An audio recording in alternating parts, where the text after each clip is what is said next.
ఉన్నటువంటి ప్రకృతి వికారమైన శరీరం ఆవిడ. ఇది ఆయన్ని కోరుతోంది. దీన్ని దానితో కలపాలని ఆవిడ తెర పైకెత్తుతుంది. ఇది మాయా అన్న అవనిక ఒక రోజున పైకెత్తేస్తుంది ఆవిడ. అప్పుడు మీరు దాంతో కలుస్తారు.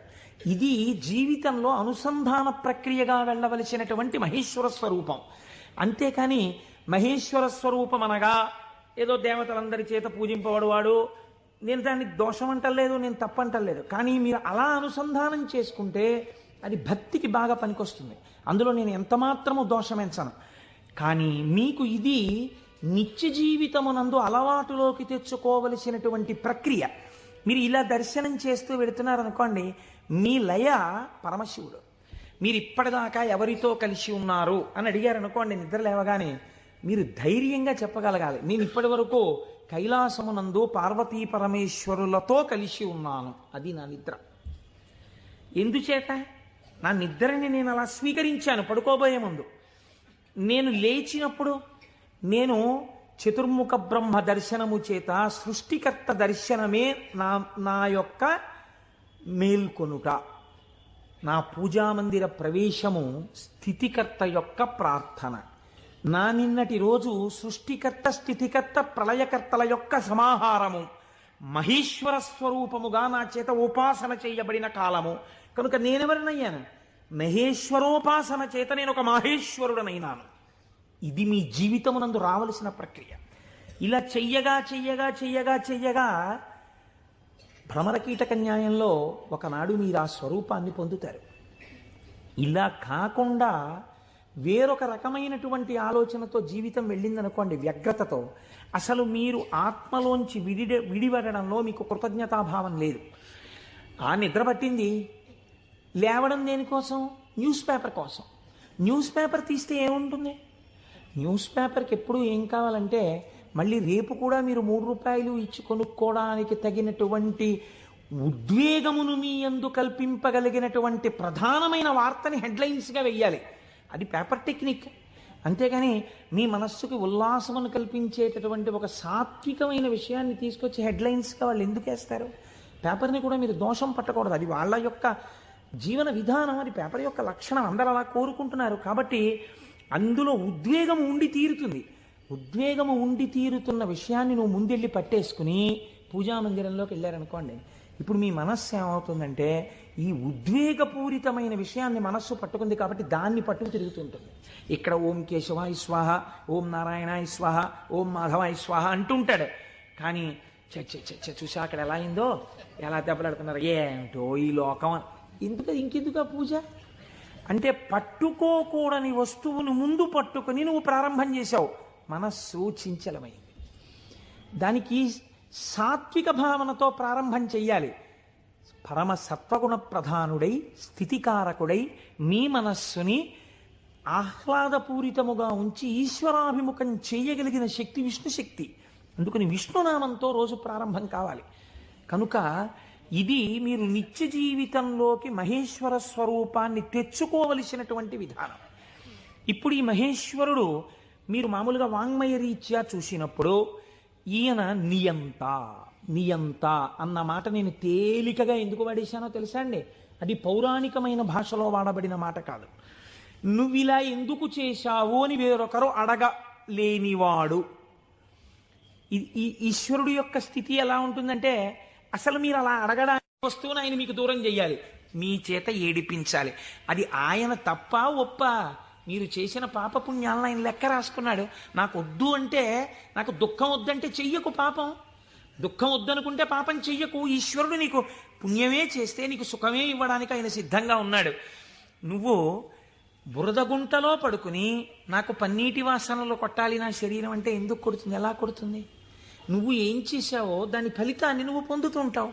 కాబట్టి ఈశ్వరుడు నీ కంటికి కనపడి ఫలితాన్ని ఇవ్వడు, వెనక నుండి ఫలితాన్ని ఇస్తాడు. ఇదే పోతన గారు అంటారు, స్త్రీ పురుష నపుంసకమూర్తియును కాక తిర్యక అమర నరాది మూర్తియును కాక కర్మ గుణ భేద సరసత్ప్రకాశి కాక వెనుక నన్నియుతానగు విభుతలంతు. ఆ వెనకనున్న పరమాత్మ ఉన్నాడే, నేను ఆయనకి నమస్కరిస్తున్నాను అన్నారు. ఇప్పుడు చూడండి, ఆ మహేశ్వర శబ్దం గురించి అన్నారు, త్వం ఈశ్వరాణం పరమం మహేశ్వరం తం దేవతానాం పరమంచ దైవతం.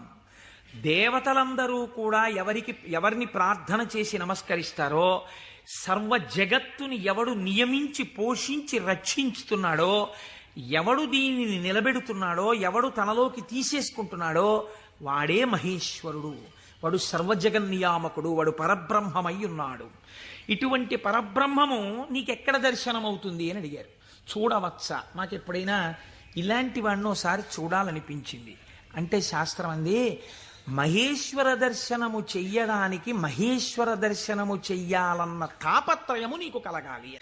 నీకు చెప్పడం కాదు, నీకు అనుష్ఠాన పర్యంతమునందున్నదా, దీనికి ఎవడో చూస్తాడని కాదు, ఈశ్వరుడు సర్వసాక్షి చూస్తున్నాడన్న బెరుకు నీకుంటే ఒకడు చూసి మెచ్చుకోవాలని నువ్వు చెయ్యవు. చెయ్యడం నీ విధి అని నువ్వు చేస్తావు. ఇప్పుడు నువ్వు అటువంటి మహాపురుషుడు ఒకడు ఉన్నాడు, నువ్వు తెలుసుకున్నావు. ఇప్పుడు మీ మనస్సు ఏమవుతుంది? మహేశ్వరుడు అంటే సృష్టికర్త, స్థితికర్త, ప్రళయకర్త అని నేను ఒక మాట చెప్పాను అనుకోండి, అది మీకు ఏం ఉపయోగపడుతుందని నేను ప్రశ్న వేస్తున్నాను. మీరు ఆలోచించండి. నేను ఈ మాట అన్నాను, అనుసంధానం మీరు కాలగతంలో ఒక రోజులోకి తెచ్చుకోండి, మీకు మహేశ్వర దర్శనం కలుగుతోంది అన్నాను. అది మీకు ఉపయుక్తం.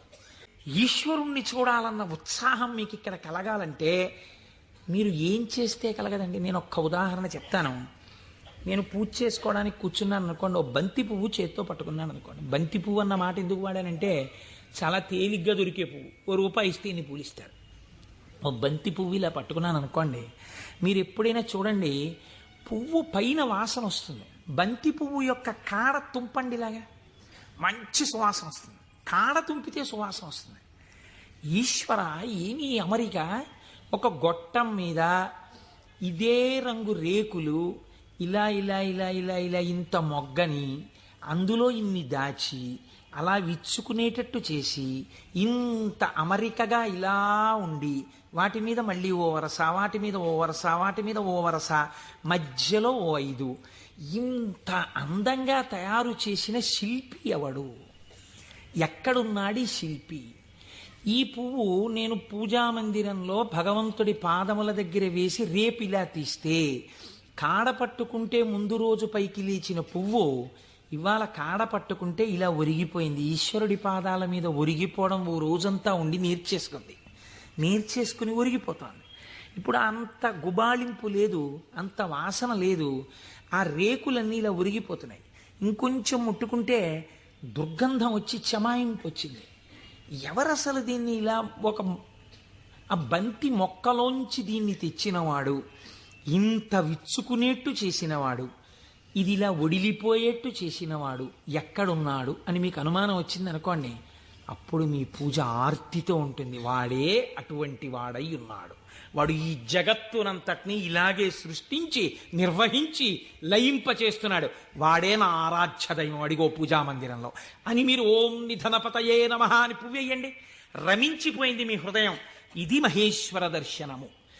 కాబట్టి ఇప్పుడు ఈ ఉత్సుకత, చూడాలి చూడాలి చూడాలి ఈశ్వరుణ్ణి అన్న తాపత్రయం మీరు సృష్టి స్థితి లయానుసంధానము నిరంతర ప్రక్రియగా చెయ్యడంలో ఉంటుంది.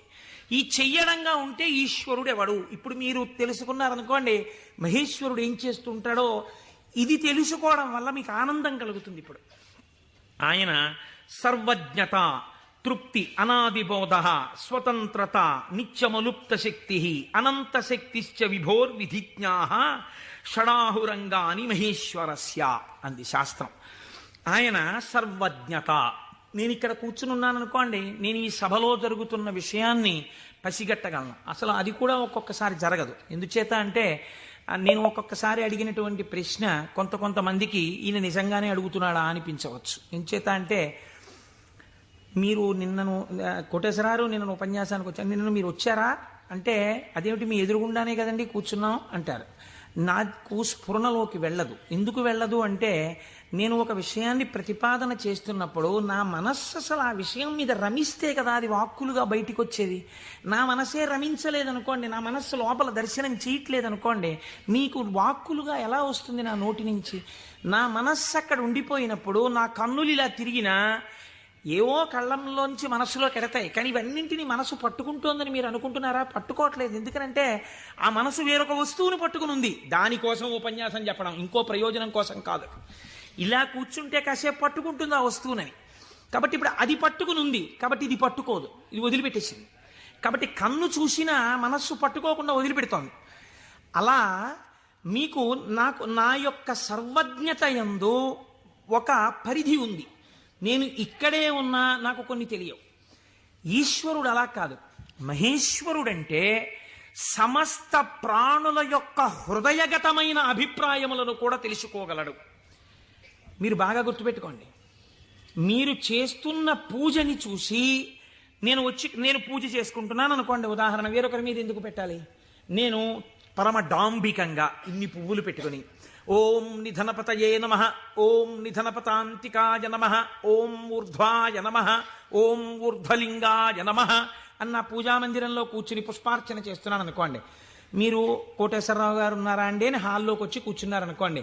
ఆహాహా, ఏం పూజ చేస్తున్నాడండి కోటేశ్వరరావు, నిజంగా ఏమి ఉచ్చారణ, ఏమి నామాలు చెప్తున్నాడు అని మీరు ఇక్కడ గబగబా సోఫాలో కూర్చున్న వారి కింద కూర్చుని కళ్ళు మూసేసుకుని, ఇప్పుడు ఆయన ఇలా పువ్వులు వేస్తుంటారు, ఇలా నామం చెప్తుంటారని మీకు ఆ నామాలు రాకపోయినా మనస్సులో ఇలా ఇలా మీ చెయ్యి అంటూ మీరు పువ్వులు వేసేస్తూ మీరు కూర్చున్నారు. అక్కడ పూజ చేస్తున్న నేను నామాలు నోటితో చెప్తున్నాను, కానీ నా మనస్సు రేపు ఉదయం నేను పెళ్లికి వెళ్ళాలి, ఈ పెళ్లికి వెళ్ళినప్పుడు మనం 10ంటికి ఆఫీస్కి వెళ్ళిపోగలమా, లేకపోతే 1 గంట పర్మిషన్ పెట్టి 11 గంటలకు వెళ్ళిపోగలమా, ఒకవేళ వాళ్ళు భోజనానికి ఉండిపోమ్మంటే దీన్ని వంట చేయమని చెప్పడమా, అక్కర్లేదులే భోజనానికి ఎడదామందామా, భోజనానికి ఎడదామంటే ఇది మీరు వచ్చి నన్ను తీసుకెడతారా ఆఫీస్కి అయితే అంటుందేమో.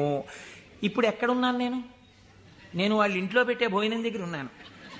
పైకి ఏం చేస్తున్నాను? ఓం నిధనపతయే నమః, ఓం నిధనపతాంతికాయ నమః. నా పూజ వింటున్నవాడు, హాల్లో కూర్చున్నవాడు ఏం చేస్తున్నాడు? ఆయన కోటేశ్వరారు ఎంత బాగా పూజ చేసుకుంటున్నారో అని తను వచ్చిన పని మర్చిపోయి తను రమించిపోయి ఇక్కడ ఈశ్వరుణ్ణి చూస్తాని పాదాల మీద బొడ్డు మల్లెలు వేసేస్తున్నాడు. ఇప్పుడు పూజ చేసిన ఫలితం ఈశ్వరుడు ఎవరికి వేస్తాడో తెలుసా అండి? హాల్లో కూర్చుని ఆయనకి వేస్తాడు. కోటేశ్వరరావుకి ఏం వేస్తాడో తెలుసా అండి? ఆయన పూజ చేసుకునేటట్టుగా గట్టిగా నామాలు చెప్పిన ఫలితం వేస్తాడు. చూసారా? ఇది సర్వజ్ఞత. ఇది మీకు దొరకదు. మీరేమంటారు? నేను బయటకు వస్తే కోటేశ్వరరావు పూజ చేసుకున్నారంటారు. హృదయగతమైన అభిప్రాయమును పట్టగలిగిన వాడు. అందుకే శివానందలహరిలో శంకరాచార్యుల వారు మాట అన్నారు, వటుర్వా గేహీవా ఇతిరపి జటీవా తదితరో నరోవా యక్కశ్చిద్భవతు భవకింతేన భవతి యదీయం హృత్పద్మం యది భవతధీనం పశుపతేః తదీయస్త్వం శంభో భవసి భవభారంచ వహసి. నువ్వు వటువా మాకు చెప్పకు. నేను ఉపనయనం చేసుకున్న వటువునండి, ఏం కావాలి మాకైతే? నువ్వు సంధ్యావందనం చేస్తావా, గాయత్రి చేస్తావా చెప్పు. గేహీవా, నేను గృహస్థాశ్రమంలో ఉన్నాను, అయితే ఎవరికి గొప్ప? గేహీవా ఇతిరపి జటీవా తదితరో, అబ్బో మిగిలిన ఆశ్రమాలు ఏవైతే కానివ్వండి, మాకేమిటి గొప్ప? ఇవి కాదు. నీ మనస్సుని ఈశ్వరుడి పాదముల మీద పెట్టడం నీకొచ్చా? నీకొస్తే చెప్పు. ఈశ్వరుడు నీ వెంట పరిగెడుతున్నాడు, నీ మనస్సు అక్కడ పెట్టడానికి నువ్వు చేస్తున్నటువంటి పరిశ్రమకు పూజ అని పేరు. నీకు అది అలవాటు అవ్వడానికి పూజ చేస్తున్నావు. నువ్వు అది అలవాటు అయిపోతే ఎక్కడున్నా పూజ చేయగలవు, అంటే దాని అర్థం పూజ మానేయమని కాదు. కాబట్టి హృదయగతాభిప్రాయమును పట్టగలిగినటువంటి వాడు. ఇది సర్వజ్ఞత, స్వతంత్రత. ఇవి రెండు ముడిపడి ఉంటాయి ఈశ్వరుడితోటి. అన్నీ చూస్తుంటాడు. ఏకకాలమునందు సమస్త చరాచర జగత్తులో ఉన్నటువంటి ప్రాణుల యొక్క హృదయాంతర్గత భావములను తాను చూస్తాడు. చూసి ఆ భావముల యొక్క పరిపుష్టి చేత మోక్షాన్ని కూడా అనుగ్రహించేస్తాడు. మీకు పైకి దొరకదు, మీకు ఒక్క నాటికి పైకి చూస్తే దొరకదు. నేను మీకు దీనికి ఒక ఉదాహరణ చెప్తాను. మనం ఇవి వినటం చేతనే పరమశివుడు ప్రసన్నుడవుతాడు. పెరియ పురాణం అని మనకి నాయనార్ల చరిత్ర చెప్తుంది. అందులో శాక్య నాయనార్ అని ఒక నాయనార్. ఆయనకి గొప్ప శివభక్తి తత్పరుడు. కానీ ఆయన ఉన్నటువంటి రోజులు ఎటువంటివంటే, శివుడి గురించి మాట్లాడడం కానీ, శివ అన్న నామం చెప్పడం కానీ, శివార్చన చెయ్యడం కానీ కుదరనటువంటి భయంకరమైన పరిస్థితులలో ఆనాటి రోజులున్నాయి. లోపల పరమభక్తి, శివారాధన చెయ్యాలని. కాంచీపురంలో ఉండేవాడు మహానుభావుడు. శివలింగాన్ని ఒక దాన్ని తీసుకొచ్చి రోడ్డు మీద పెట్టారు ఆ రోజుల్లో. ఈయన కోరిక ఏమిటంటే మనసులో ఒక్కసారి ఆ శివలింగం దగ్గరికి వెళ్ళి ఇన్ని పువ్వులు పట్టుకొని కాస్త 2 నామాలు చెప్పి ఆ శివలింగం మీద పూలెయ్యాలని. ఆ రోజుల్లో పరిస్థితి ఏమిటంటే శివలింగం మీద పూలు ఎవడైనా వేశాడో, శివుడికి నమస్కరించాడో ప్రళయమే. కాబట్టి ఇప్పుడు ఎలా శివ పూజ చేయడం? ఆయన ఏమించుకున్నాడంటే మార్గం, శివార్చన చేయని వాడిలా పైకి కనపడాలి, లోపల శివార్చన చేస్తున్న కోరికకి తీరాలి. అందుకని ఆయన అటుగా వెడుతూ రోజు అన్నం తినే ముందు కళ్ళంబట నీళ్లు పెట్టుకుని, శివ నీ పూజ చెయ్యకుండా ఎలా తిననయ్యా అన్నమని ఆ రోడ్డు మీద ఉన్న శివలింగం దగ్గరికి వెళ్ళి, శివుడివా నువ్వు శివుడివా అనో రాయి తీయడం. ఇంత పెద్ద చామంతి పువ్వు నా చేత్తో పట్టుకున్నాను అనుకుని శివట నిలబడేసేవాడు. లోపల చామంతి పువ్వు వేశాను, శివుడివా అని మళ్ళీ ఇలా తీయడం, శివ అని మళ్ళీ ఇలా ఓ రాయేయడం. ఇంత బొడ్డు మల్లె వేశాను. పరమశివుడి పాదాల మీద ఏం పడ్డాయో తెలుసా అండి? చామంతి పూలు, మల్లెపూలు పడ్డాయి. చూసే వాళ్ళందరూ ఏమనుకున్నారో తెలుసా అండి? వీడురా అసలు నిజంగా మన మాట వింటున్నవాడు, చూసావా శివలింగం మీద రాళ్ళు వేస్తున్నాడు వీడు, వీడిని మనం చాలా గౌరవంగా చూడాలనుకున్నాం. లోకానికి అర్థం అవుతుందా, శివుడికి అర్థం అవుతుందా? శివుడికి అర్థం అవుతుంది. ఇది శాక్యనాయనార్ జీవితం, ఇంతే ఆయన పూజ. ఇది ఆర్తిలోంచి వచ్చిన పూజ. ఒకరోజు ఆయన అన్నం తినడానికి కూర్చున్నాడు, భార్య వడ్డించింది. వడ్డిస్తే అన్నం తినబోయాడు. శర్వహ అనో నామం జ్ఞాపకానికి వచ్చింది. ఈ అన్నం నాకు పెట్టినవాడు శంకరుడు, లోపలికెడితే జీర్ణం చేస్తున్నవాడు శంకరుడు, అగ్నిని ఆదేశించి అన్నాన్ని ఉడికేటట్టుగా నా ఇంట పాచకుణ్ణి చేసినవాడు శంకరుడు, నీటిగా ఈ అన్నం ఉడికేటట్టు కలిసినవాడు శంకరుడు. నేను శంకరుణ్ణి, నేను పశువు తిన్నట్టు ఈ అన్నం తినడానికి వచ్చాను. ఇవాళ శివలింగం మీద 4 పువ్వులు వేయడం మర్చిపోయానని అన్నపు పళ్ళెం దగ్గర లేచి భార్యకి చెప్పకుండా పరుగున శివలింగం దగ్గరికి వెళ్ళాడు. పూజ చేయకూడదు, పరిస్థితులు ఎలా ఉన్నాయి? నిలబడి 4 రాళ్ళు తీసి శివుడివా అని మళ్ళీ వేశాడు. వేస్తూ ఇంతకన్నా చెయ్యలేకపోతున్నానయా అని కన్నుల నీరు కార్చాడు. వెంటనే ఈశ్వరుడు ఆయనకి నటరాజమూర్తిగా సాక్షాత్కరించి తనలోకి కలిపేసుకున్నాడు. ఇప్పుడు మీరు చెప్పండి, శాక్యనాయనార్ జీవితంతో మీకేమర్థమవుతోంది? మహేశ్వరుడన్న శబ్దం చేత మీ సంకల్పములను, మీ హృదయ శుద్ధిని, మీ చిత్తశుద్ధిని చూడగలిగినవాడు. ఇది ఆయన స్వతంత్రత. ఇప్పుడు మీరు బాహ్యంలో ఆయన లోపల చేసింది మీకు తెలియదు. అంటే శంకరుడి మీద రాళ్లు వేసినటువంటి వాడికి మోక్షం ఇచ్చినవాడు శంకరుడు అని మీరు సిద్ధాంతం చేశారనుకోండి, మీరు నేను అలా వేస్తే ప్రమాదాలు వస్తాయి. కాబట్టి లోపల ఏ భావనతో ఒక్క రాయి వేసినా దాన్ని భావనకి అనుగుణంగా తీసుకుని ఉద్ధరించి, చాలు పొంగిపోయాను రా నీ భక్తికని అన్నం విడిచిపెట్టి 4 రాళ్లతో పూజ చేసిన వాడికి మోక్షం ఇచ్చినవాడు. ఇలా చేస్తే మోక్షం ఇవ్వాలని ఏమైనా రూల్ ఉందా? అలా నియమాలు ఏమి ఉండవు. ఈశ్వరుడి స్వతంత్రత, ఆయన ఇయ్యగలడు. ఇది మహేశ్వర శబ్దము చేత ప్రతిపాదింపబడుతుంది. ఇది ఆయన శక్తికి లోపం ఉండదు. ఆయన ఇది చేశాడు కాబట్టి ఇంక ఇది చెయ్యలేడని మీరు చెప్పలేరు. ఆయన శక్తి క్షీణించిపోయిందండి, ఆయన అలిసిపోయాడండి, అలా ఏం ఉండదు. నిరంతర ఉత్సాహముతో ఉంటాడు. ఎప్పుడూ ఆయన శక్తి క్షీణించడం అన్నది ఉండదు. అటువంటి వాడెవడో సర్వజ్ఞత, తృప్తి అన్న మాట ఎప్పుడు వస్తుందండి? మీరు చూడండి, ఒక ఆయనకి పెద్ద బంగళా ఉంది, కానీ ఆయన ఎప్పుడు ఎక్కడ కూర్చుని ఉంటారంటే ఆ ఇంటి పెరట్లో ఓ చక్కటి పూల తోట ఉంది, అందులో ఆయన ఒక ఈజీ చైర్ వేసుకుని అందులో కూర్చుని ఉంటారు ఎక్కువ. మా దొరగారు ఎక్కువగా వేప చెట్టు కింద కూర్చుని ఉండేవారు. వేప చెట్టు కింద కూర్చుని దొరగారు ఉన్నారు కాబట్టి దొరగారు ఇంట్లో ఉండడానికి అవకాశం. ఐశ్వర్యవంతులు శిష్యులున్నారు. ఏమిటి ప్రారంధం? ఇన్ని కన్నాలతో ఉన్నటువంటి తువ్వాలతో ఎలా తుడుచుకుంటున్నారు? మీకు ఒక మంచి తువ్వాలే కొనివ్వలేమా అన్నారంటే ఆయన అన్నారు, ఎవరు చెప్పారు మీకు నా తువ్వాలు కన్నాలతో ఉందని? సహస్రాక్షుడే నా తువ్వాలు, ఇంద్రుణ్ణి తువ్వాలుగా తుడుచుకుంటున్నాను, అందుకే చూడండి దానికి 1000 కళ్ళుంటాయి అన్నారు. ఇది తృప్తి. తనకిది లేదన్న భావన ఉండదు. అంతా నాదే, నాది కాంతి ఏమిటన్న భావనతో బతుకుతారు పెద్దలు. కాబట్టి అటువంటి తృప్తి మహేశ్వరుడి సొత్తు. కాబట్టి ఇటువంటి స్వతంత్రత, ఇటువంటి శక్తి కలిగిన వాడు ఏదైనా చేయగలడు. ఇక్కడ మనకి ఒక అనుమానం వస్తుంది, ఏమన్నా అంతా బాగుంది కానీ మనందరికీ ఎందుకండి అలా కనపడదు? మరి మనందరికీ కూడా అలా తెలిసిపోయి హాయిగా భావన లోపల నాటుకుపోయింది అనుకోండి, ఇంకా మనందరం మీరు చెప్పేది ఏముంది, రేపు పొద్దున్న నుంచి మీరు కింద కూర్చోండి మేము అందరం చెప్తాం ఆ పతంజలి చెప్పినట్టు 1000 నాలుకలతోటి అంటే మరి ఎందుకు నిలబడదు? ఇది మీరు చాలా జాగ్రత్తగా కనిపెట్టవలసినటువంటి రహస్యం శాస్త్రంలో. మాయినంతు మహేశ్వరం, ఆయన మాయ ఆయనని చూడకుండా మిమ్మల్ని అడ్డగిస్తుంది. ఆ మాయ ఆయన అనుగ్రహం చేతనే తొలగుతుంది. మాయ అంటే ఉన్నదా లేనిదా? ఉన్నట్టు కనపడి లేనిది. అది చిత్రం. అది ఎవరిది? ఈశ్వరుడిదే. ఈశ్వరుడిదే అయిన మాయ ఈశ్వరుణ్ణి కనపడకుండా చేస్తుంది. ఏమిటండి మేము మాటలు అయోమయంగా ఉన్నాయి? నేను మీకు ఉదాహరణ చెప్తాను. మేఘం ఎవరి వలన వచ్చింది? సూర్యుడి వలనే వచ్చింది. సూర్యుడు సముద్రములో ఉన్నటువంటి నీటిని లాగాడు. నీటిని లాగితే నీటి ఆవిరిగా వచ్చి మేఘం ఏర్పడింది. ఈ మేఘం సూర్యుడికి అడ్డొచ్చింది. ఇప్పుడు సూర్యుడు కనపడ్డా? కనపడ్డ మేఘం అడ్డొచ్చేసింది. సూర్యుడి చేత తపింపబడిన సముద్ర జలములు ఆవిరిగా పీల్చబడితే మేఘమై సూర్యుడినే అడ్డినట్టు ఈశ్వరుడు యొక్క శక్తియే మాయగా పరిణమించి ఈశ్వరుడు కనబడకుండా చేస్తుంది. ఈ మాయ తొలగడం ఎవరి వల్ల తొలగుతుందో తెలుసా అండి? ఈశ్వర వాక్కు వలన, ఈశ్వర స్వరూపులైన గురువాక్యముల వలన.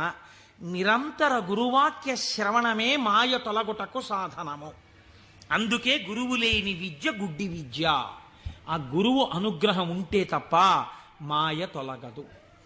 ఈ మాయ చిత్రంగా ఉంటుంది. ఎంత చిత్రంగా! మాయ యొక్క స్వభావమేమి మీకు తేలిక మాటల్లో చెప్పాలంటే, ఇప్పుడు నేను దాని గురించి పెద్ద చర్చ చెయ్యకుండా చెప్పాలి అంటే, మాయ వలన వచ్చేటటువంటి ఉత్తర లక్షణము కామక్రోధములు. ఎందుచేత? వెంటనే ఈశ్వరుడితో ఉన్నటువంటి పట్టు విడిచిపెట్టేసుకుని తన యందు పెట్టేసుకుని ఈశ్వర దర్శనమాగి ఇదంతా నా ప్రజ్ఞ అంటాడు. అనగానే మాయ ఏర్పడిపోయిందనమాట. అంతే. ఏర్పడి కామక్రోధములతో కొట్టుమిట్టాడుతుంటాడు.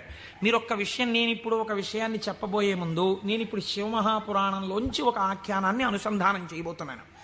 ఇది చెప్పబోయే ముందు నేను ఒక విషయం చెప్పకుండా మొదలు పెడితే ఒక ప్రమాదం ఏర్పడేటటువంటి అవకాశం ఉంది. ఒక 95 సంవత్సరాల వృద్ధుడు అలా వెళ్ళిపోతూ ఉపన్యాసం అయిపోయిన తర్వాత ఒక ఆటో కింద పడబోయారనుకోండి. చూసిన వాళ్ళు, అయ్యయ్యో తాతగారు అదేంటండి అలా ఆటో కనపడలేదా మీకు అంత లైట్ వేస్తే? అంటే బాబు కళ్ళు డాజిల్ అయిపోయాయా, కనపడలేదు, పడిపోయాను అన్నారు అనుకోండి. మీరు ఏంటంటారు? గబగబా ఎత్తి తీసుకొచ్చి పక్కన కూర్చోబెట్టి, తాతగారు ఏమైనా దెబ్బలు తగిలాయా అండి అని ఆటో పిలిచి మాట్లాడి వారిని వారి ఇంటికి పంపిస్తారు. నాలాంటి ఒక దుఃఖపోతూ ఇలా అడ్డు పెట్టి ఆటో కింద పడ్డాడు అనుకోండి, మీరేమంటారు? ఏమయ్యా ఆ మాత్రం చూసుకోలేవా ఏంటి, అలా వెళ్ళిపోయి పడిపోయేంటి అంటారు కదా. ఒక అజ్ఞాని పడిపోయాడు అనుకోండి, అది పెద్ద విశేషంగా మీరు చెప్పక్కర్లా. ఎంతటి మహాత్ములు కూడా మాయకి ఎలా పడిపోతూ ఉంటారో మీరు తెలుసుకున్నారనుకోండి, దానికి ఎంత శ్రద్ధ అవసరమో మీకు అర్థమవుతుంది. కాబట్టి అలాంటివి చెప్పేటప్పుడు ఏ కోటేశ్వరరావు లాంటి వాడో కామమునకు వశుడైనాడు, క్రోధమునకు వశుడైనాడు అని చెప్తే అది పెద్ద విశేషం ఏంటంటే వాడు అలాంటి వాడే అంటారు. కాదు, ఒక మహాపురుషుడు అలా వశుడైనాడు అనుకోండి. అందుకే వాళ్ళు మహాత్ములు ఎవరు తమ జీవితంలో సంఘటనలు దాచరు, రాసేస్తారు. మహాత్ములు దాచరు.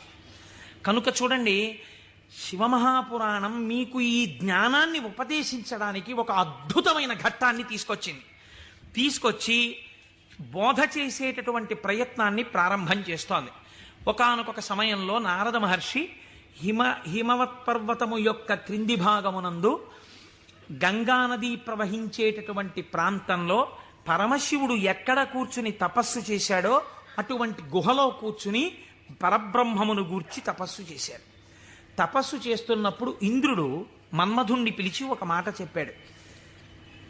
తపస్సు చేస్తున్నాడా? తపస్సు అంటే భగవంతుని యందు మనస్సు లగ్నమై ఉండాలి. అది చంచలమవుతుందా లేదా పరీక్ష చేస్తుంటారు. కనుక నువ్వు వెళ్ళి వికారములను ఇంద్రియములకు చూపించి వశుడవుతాడేమో చూడమన్నారు. అంటూ ఇంద్రుడు అన్నాడు, హిమశైల గుహాయాం హి మునిస్తపతి నారద మనసోద్దిశ్య విశ్వేశం మహాసంయమమాన్ దృఢ. అడిగోనయ్యా, మహాసంయమవాన్, సంయమి అయినటువంటి నారద మహర్షి తపస్సు చేస్తున్నాడు. మన్మథా, నువ్వు అక్కడికెళ్ళి ప్రలోభ పెట్టి ఆయన తపస్సు భగ్నం అయ్యేటట్టుగా చూడు. అగ్నియందు తప్తమైతే కదండి బంగారానికి కాంతి. పరిస్థితులను తట్టుకుని నిలబడినప్పుడు కదండి వాడు బ్రహ్మర్షి అవడం. కాబట్టి ఆ తపస్సుకి విఘ్నం పెట్టడం, ఆ తపస్సు సిద్ధించడానికి బాగా పుటం పెట్టడమే నా దృష్టిలో. ఇప్పుడు మన్మధుడు వెళ్ళాడు, ఏదో ప్రయత్నం చేశాడు, ఆయన ఏం లొంగలేదు. నారద మహర్షి యొక్క తపస్సు సఫలీకృతమైంది. ఆ తపస్సు పూర్తి చేసి ఆయన బయటికి వచ్చారు. చిత్రం చూడండి, ఇంతసేపు అన్నిటినీ విడిచిపెట్టి ఒక గుహలో కూర్చొని పరబ్రహ్మానుసంధానం చేసి గొప్ప తపస్సు చేసినటువంటి నారద మహర్షి ఎక్కడికి వెళ్ళారు? ఎవరి గురించి తపస్సు చేశారో వారిని సాకారముగా చూడ్డానికి కైలాస పర్వతానికి వెళ్ళారు. వెళ్ళి ఏమని చెప్పాలి?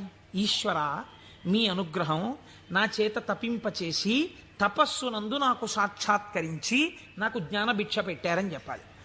కానీ ఆయన వెళ్ళి అన్నాడు, ఇది మాయ కమ్మడం అంటే ఎంత గమ్మత్తుగా ఉంటుందో చూడండి. అయిననొక మాట చెప్పెదా, మానసమున నుంపు దీని మరువకుమెప్పుడున్ మౌనీంద్ర వైకుంఠునితో నుడువకు నీ తపంబు తోరపు సిద్ధిన్.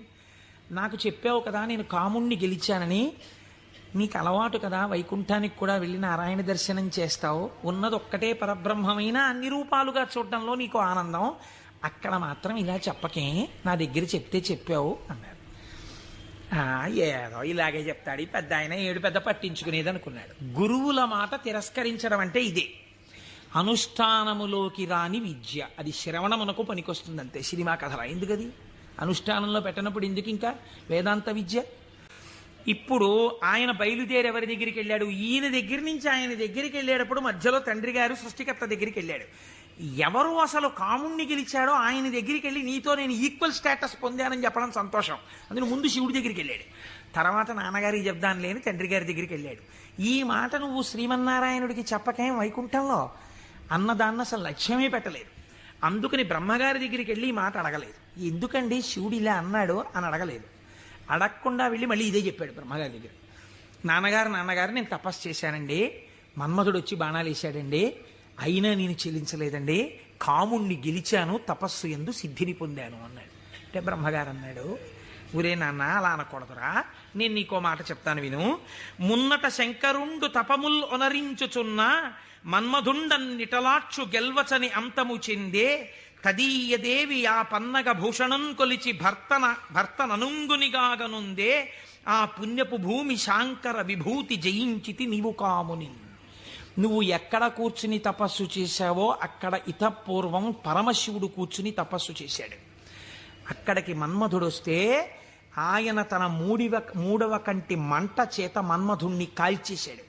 మన్మధుడు బూడిదైపోయాడు. రతీదేవి ప్రార్థిస్తే వేరొక రూపంతో నీ భర్త నీకు కనపడతాడని వరం ఇచ్చాడు. ఆ ప్రాంతంలో మన్మథ బాణములు పనిచెయ్యకపోవడానికి కారణం ఇతపూర్వం శంకరుడు తపస్సు చేయడం. అక్కడికెళ్ళి కూర్చుని నువ్వు తపస్సు చేసి నేను గెలిచానంటావేమిటి? అలా చెప్పకూడదు, తప్పది. అందుకని నేను కాముణ్ణి గెలిచాననుకో, నువ్వు కాముణ్ణి గెలవడానికి కారణము ఇతపూర్వము ఈశ్వరుడు అక్కడ తపించుట. అది శివప్రజ్ఞ, నీ ప్రజ్ఞ కాదు, నువ్వు అలా అనకు అన్నాడు. అంటే మనం ఏదైనా సాధిస్తే ఇది ఈశ్వరానుగ్రహము చేత సాధింపబడినది అనాలి. అంతేకాని నారదుడు తప్పు చేశాడని మనం ఇంటికి వెళ్ళిపోతే ఇంకెందుకు? ఆయనకి తీర్పు చెప్పడానికి మనం అక్కర్లేదు. మనం కూడా ఏదైనా సాధించినప్పుడు ఇది ఈశ్వరానుగ్రహముతో సాధింపబడినది అన్నమాట మాత్రమే వాడాలి తప్ప మన యందు నిక్షేపించుకోకూడదండి.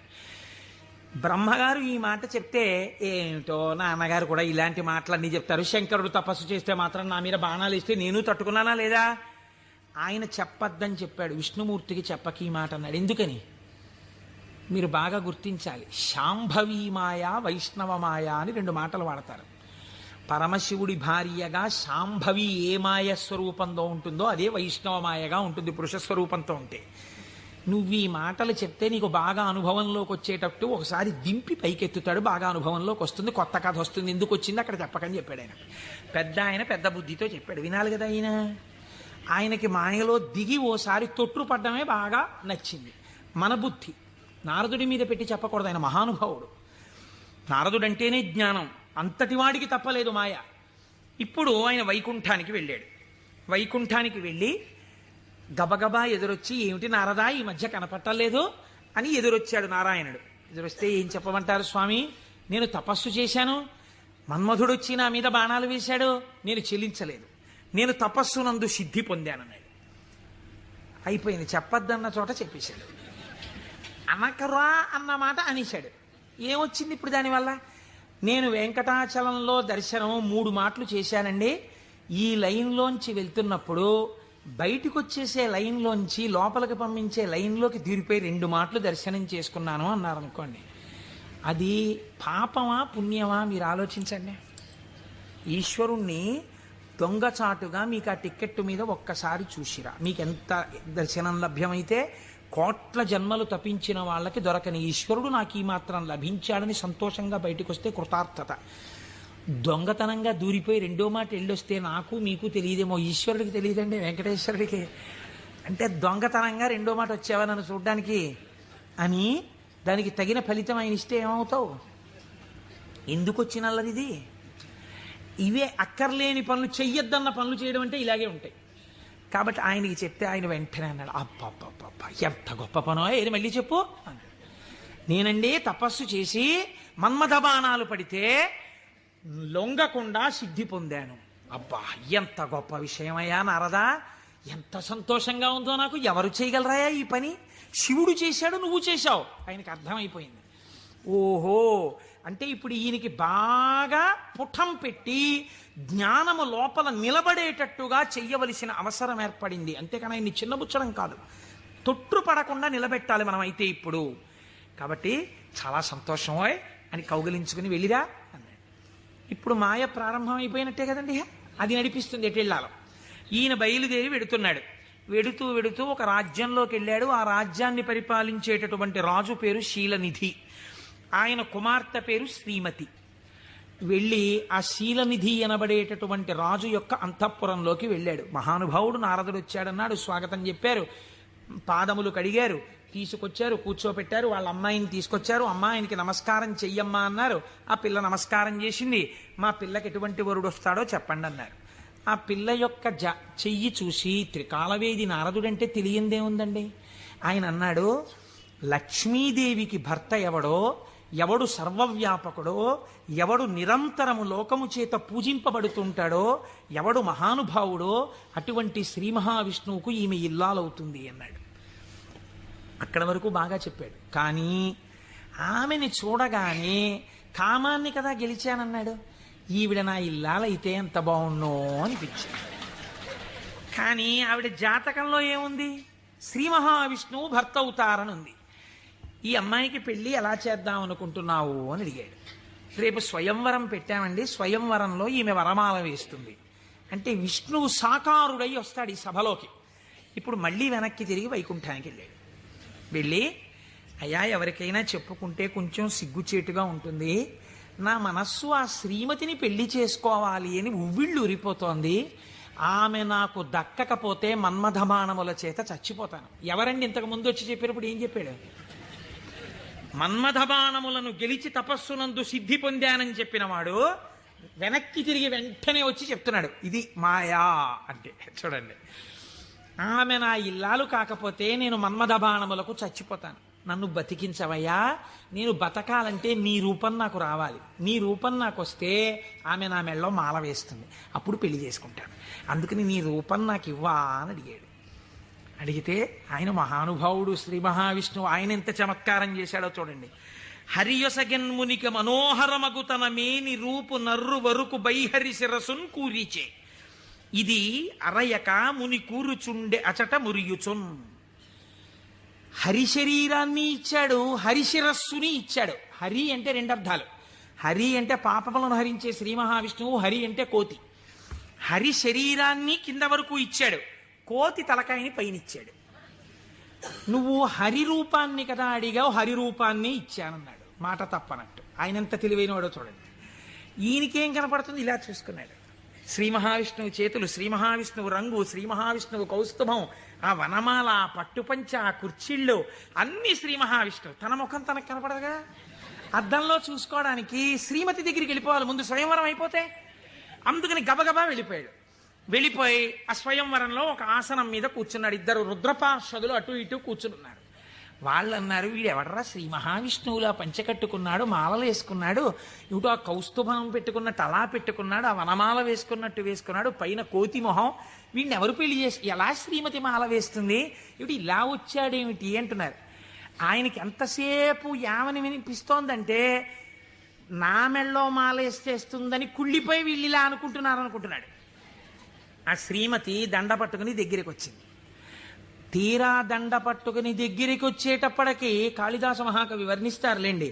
ఆ ఇందుమతీదేవి దండ పట్టుకుని ఎవరి దగ్గరికి వెడితే వాళ్ళకి పగటిపూటలా అనిపించింది. ఎందుకంటే ఆవిడ యొక్క వెలుతురులో వాళ్ళు ప్రకాశించారు.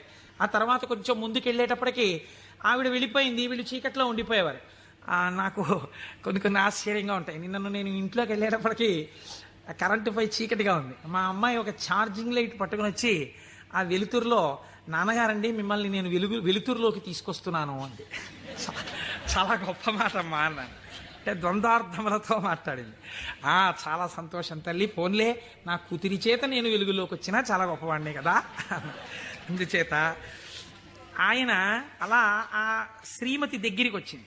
దగ్గరకు వస్తే నాకే మాల వేస్తుంది అని సంతోషపడిపోయాడు ఆయన. ఆ పాపం నా శిరస్సు అందదేమో అని కొంచెం ఉంచాడు. ఆవిడ ఇలా చూసి భృకుటి ముకులించి, ఏమిటి కోతి శిరస్సు ఏమిటి, రూపం ఏమిటి అనుకుని వెళ్ళిపోయాడు. ఈలోగా రావలసిన శ్రీహరి రాజకుమారుడి వేషంలో వచ్చాడు. ఆవిడ గుర్తుపట్టింది, మాల తీసుకెళ్లి శ్రీమన్నారాయణుడి మెడలో వేసేసింది. ఈవిడ్ని తీసుకుని ఆయన చక్కబోయాడు వైకుంఠానికి. ఈయనకి ఎక్కడ లేని బాధ కలిగింది. ఈలోగా పక్కనున్న రుద్రపార్షదులు ఇద్దరు అన్నారు, ఏమయ్యా నీకు ముందే చెప్పాం, కోతి మొహం వేసుకుని సభలోకి వచ్చావేమిటయ్యా అని, నిన్నెవరు పెళ్లి చేసుకుంటారనుకున్నావయ్యా అన్నారు. అనేటప్పటికీ వాళ్ళిద్దరికీ కూడా మీరు రాక్షసయోనుల యందు జన్మించెదరుగాక అని చెప్పించాడు. తప్పెవరిది? ఒప్పు చెప్పిన వాళ్ళెవరు? ఒప్పు చెప్పిన వాడికి తపఫలితంతో శాపం ఇచ్చాడు. మాయా ప్రభావము కామక్రోధముల యందు ఎలా తిప్పుతుందో చూడండి. శపిస్తే వాళ్ళెటువంటి స్థితిలో ఉన్నారు? ఇదంతా శివేచ్ఛ అని వాళ్ళు నమ్మారు. ఇది పరమభక్తి. వాళ్ళకి ఆ కష్టమే వచ్చినా ఇది కూడా ఈశ్వర శాసనమే అనుకున్నారు. వాళ్ళుట వారులు జ్ఞానధనము చేకూరిన వారౌటమదిని కుందకయే శివేచ్ఛారీతి నడచునని అన్నారదునిన్ దూరరైరి నడచి రెచటికో. వాళ్ళు ఇదేమిటయా మమ్మల్ని ఇలా శపించావు, నువ్వు కోతి మొహం పెట్టుకుని వచ్చే అని చెప్పి తిరిగి శపించకుండా ఇది కూడా శివేచ్ఛే అని వాళ్ళు వెళ్ళిపోయారు. వాళ్ళు మహాజ్ఞానులు. ఇప్పుడు ఈయన గబగబా మళ్ళీ వైకుంఠానికి వెళ్ళాడు. వైకుంఠానికి వెళ్ళి ఎంత పనిచేశావయా శ్రీమన్నారాయణ, నీ రూపం నాకు ఇమ్మని అడిగాను, హరి రూపం ఇమ్మని అడిగితే హరి రూపం హరి శిరస్సు కోతి శిరస్సు పెట్టావు. దానివల్ల శ్రీమతిని నువ్వు పెళ్లి చేసుకున్నావు, నాకు కాకుండా చేశావు. నన్ను ఎంత అవమానాలు పాలు చేశావు. ఇది రేపు పొద్దున శివపురాణంలోకి ఎక్కేస్తుంది. ఓ చేతకానికి కోటేశ్వరరావు చెప్పడం మొదలెట్టేస్తాడు. నా బతుకు బజార్లో పెట్టేశావు నిన్ను వచ్చి అడిగినందుకు. ఎంత రహస్యంగా అడిగాను, దానికి ఎంత కథ సృష్టించావు. చూడు నా కడుపు ఎంత మండిపోతుందో. మరియున్ వానర ముఖమును సరియని నాకిచ్చినట్టి చందమునకు వానరులే శరణం బౌదురు నరుడవు నీ వగుచు వగగ నంగల అవని. నీవు ఒకానొక నాడు నరుడవై పుట్టి అందచందాలు కలిగిన భార్య దూరమైపోతే అరణ్యంలో పడి ఏడిస్తే ఈ కోతి ముఖం ఉన్న వాళ్లే వచ్చి సహాయం చేసి నీ భార్యతో నిన్ను కలుపుతారు, నిన్ను శపిస్తున్నానన్నాడు.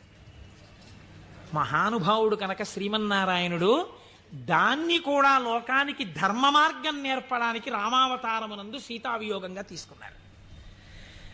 ఇప్పుడు ఈ శాపవచనాన్ని కూడా విడిచిపెట్టేశాడు. ఇద్దరిని శపించేశాడు, భగవంతుణ్ణే శపించాడు, రుద్రపార్షదుల్ని శపించాడు, కామమునకు వశుడయ్యాడు. ఇప్పుడు స్వస్థత కలిగింది. ఏమిటి నేను పొందింది అనుకున్నాడు. చిచ్చి చిచ్చి, ఎక్కడి నా జన్మ, ఎక్కడి తపస్సు, ఎక్కడి మహతి. ఆనాడు శంకరుడు చెప్పాడు, నేను గెలిచానని అనద్దు, ప్రత్యేకించి వైకుంఠంలో ఈ మాట చెప్పకు సుమా అని చెప్పాడు ఆయన. అక్కడే చెప్పాను. కాబట్టి శివవాక్కు గురువాక్కు, ఏది అనకురా, ఏదైనా ఈశ్వరుడు ఇచ్చాడను నీకు ఇబ్బంది ఉండదు. అంటే వీడు ఏదైనా సాధించేటప్పటికి నాదంటాడు, ఏదైనా పోయేటప్పటికి దిక్కుమాల దేవుడు ఏం చేశాడు నాకంటాడు. రెండూ పాపకర్మలే.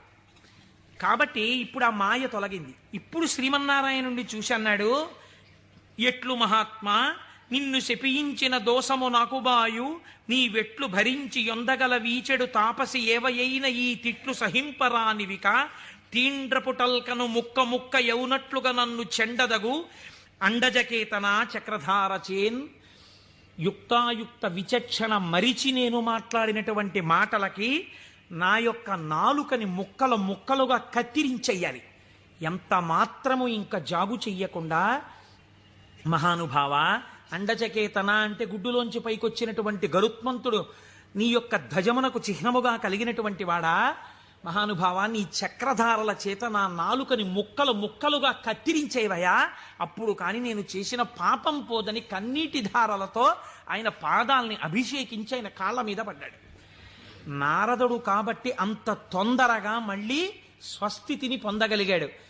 మనం కొన్ని కోట్ల కోట్ల జన్మలు తిరుగుతుంటాం. మీరు చూడండి, రామాయణంలో సీతావియోగానికి కారణమైంది ఒక రజకుడి మాట. అదే రజకుడు మళ్ళీ ద్వాపర యుగంలో రజకుడిగా వచ్చాడు. కృష్ణ భగవానుడు వెళ్ళి 4 చీరలు ఇవ్వయా, పంచెలు ఇవ్వయా, కట్టుకుంటానన్నాడు. ఎట్టట్రా మనుజేంద్ర చెలమలు మీ కియ్యంబాడియే మిరలుం కట్టంబోలుదురే, పయోఘృతదది క్షీరంబులన్ మెక్కి ఇట్లాడంజనుగాక, గొల్లలకు మీకి భంగి నోరాడిడిన్ కట్టా ప్రణంబులు కొలుపోయదుసు మీ కంసోద్ధతిన్ బాలక. ఆయన 4 పంచెలు ఇవ్వరా అంటే వీడు ఇన్ని మాటలు మాట్లాడాడు. ఎట్టెట్రా, ఏంట్రా నీకు రాజుగారి బట్టలు కావలసి వచ్చాయా?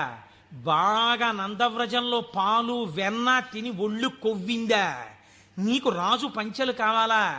పంచె కట్టుకోవడం కాదురా, ఈ మాట తెలిస్తే కంసప్రభువుకి ఏమవుతావు తెలుసా, ముక్కలైపోతావు అన్నాడు. అంటే కృష్ణ భగవానుడు అన్నాడు, అన్నయ్య ఇంకొక అవకాశం ఇచ్చి చూశా, సరేనని ఒక పంచె ఇస్తే చేసిన పాపం తీసేద్దామని చూశా. యుగం మారిపోయినా వీడి బుద్ధి మారలా. ఈ తల ఇక మామూలుగా పనికిరాదు, నీ గుద్దొక్కటి గుద్ది 1000 వ్రక్కలు చేయన్నయా శిరస్సునన్నాడు. ఒక్క గుద్దు గుద్ది 1000 ముక్కలు చేశారు. నోటి మాట సంస్కారంగా ఉండాలి. మాట సంస్కారంగా ఉండడం మొదట నేర్చుకుంటే చాలా తప్పులు దిద్దబడిపోతాయి. అందుకే శివుడు చెప్పింది ఈ మాట వైకుంఠంలో చెప్పకు. నీవు ఏది చేసినా ఈశ్వర ప్రజ్ఞకి ముడిపెట్టు. నీ కొడుక్కో ర్యాంక్ వచ్చింది, ఇది ఈశ్వరానుగ్రహం అండి. మా అబ్బాయికో ర్యాంక్ వచ్చింది. నువ్వు మంచి పంచ కట్టుకున్నావు, ఈశ్వరానుగ్రహం అండి. ఓ పంచ కట్టుకున్నాను.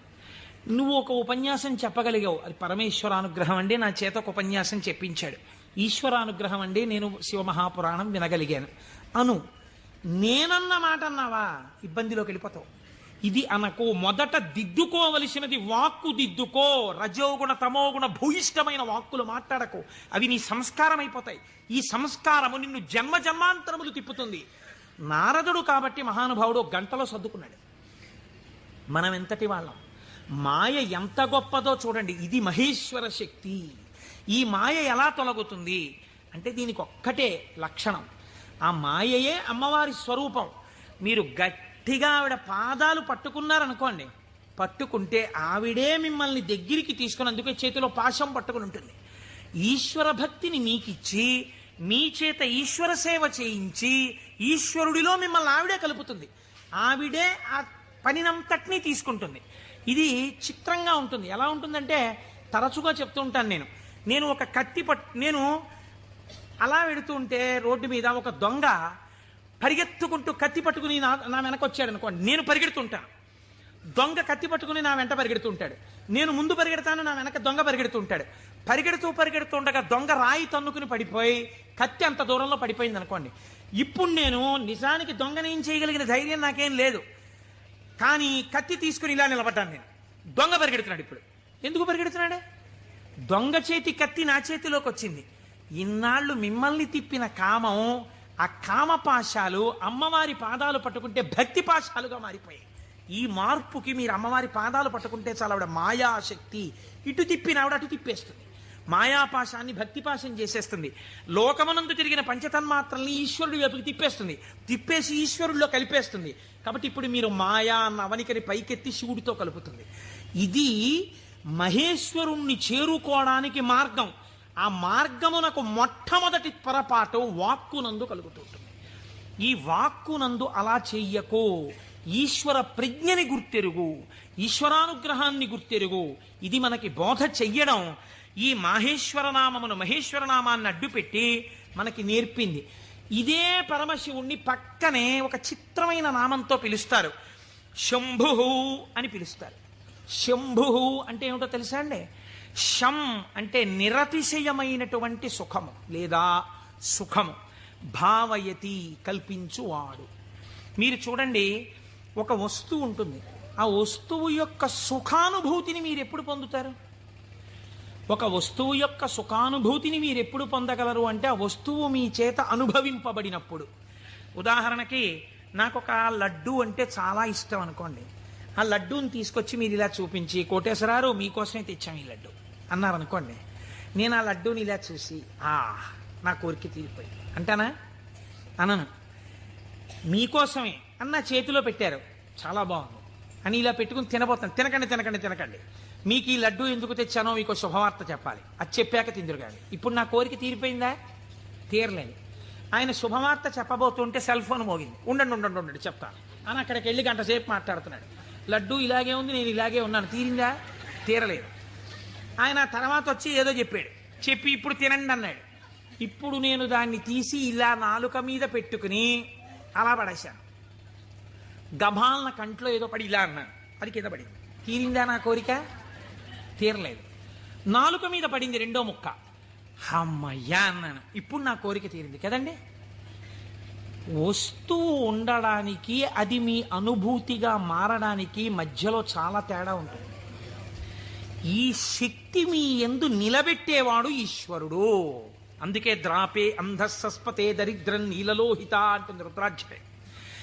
సుఖమునకు కావలసిన వస్తువు ఉండడం వేరు, సుఖముగా బ్రతకడం వేరు. ఒకడు కోటీశ్వరుడు ఉంటాడు, కానీ వాడు నిన్న రాత్రి మిగిలిపోయినటువంటి చద్దన్నాన్ని ఇవాళ మధ్యాహ్నం పులిసిపోయిన పెరుగుతో తింటాడు. కేవలం సుఖానుభవం కాదు. లోకములు 3 రకాలుగా ఉంటాయి. ఒక లోకము కేవలము సుఖాలు అనుభవించడానికే ఉంటుంది, స్వర్గాది లోకములు. అక్కడ దుఃఖము యొక్క స్పర్శ ఉండదు, సుఖాలు అనుభవిస్తారు. ఇంకొక లోకం ఉంటుంది, అక్కడ సుఖం అన్నది ఉండదు, ఎప్పుడు ఏడుపులు, పెడబబ్బలు, కేకలు, అరుపులు, భయంకరంగా ఉంటుంది. అది నరకం. సుఖం దుఃఖం 2 ఉంటాయి.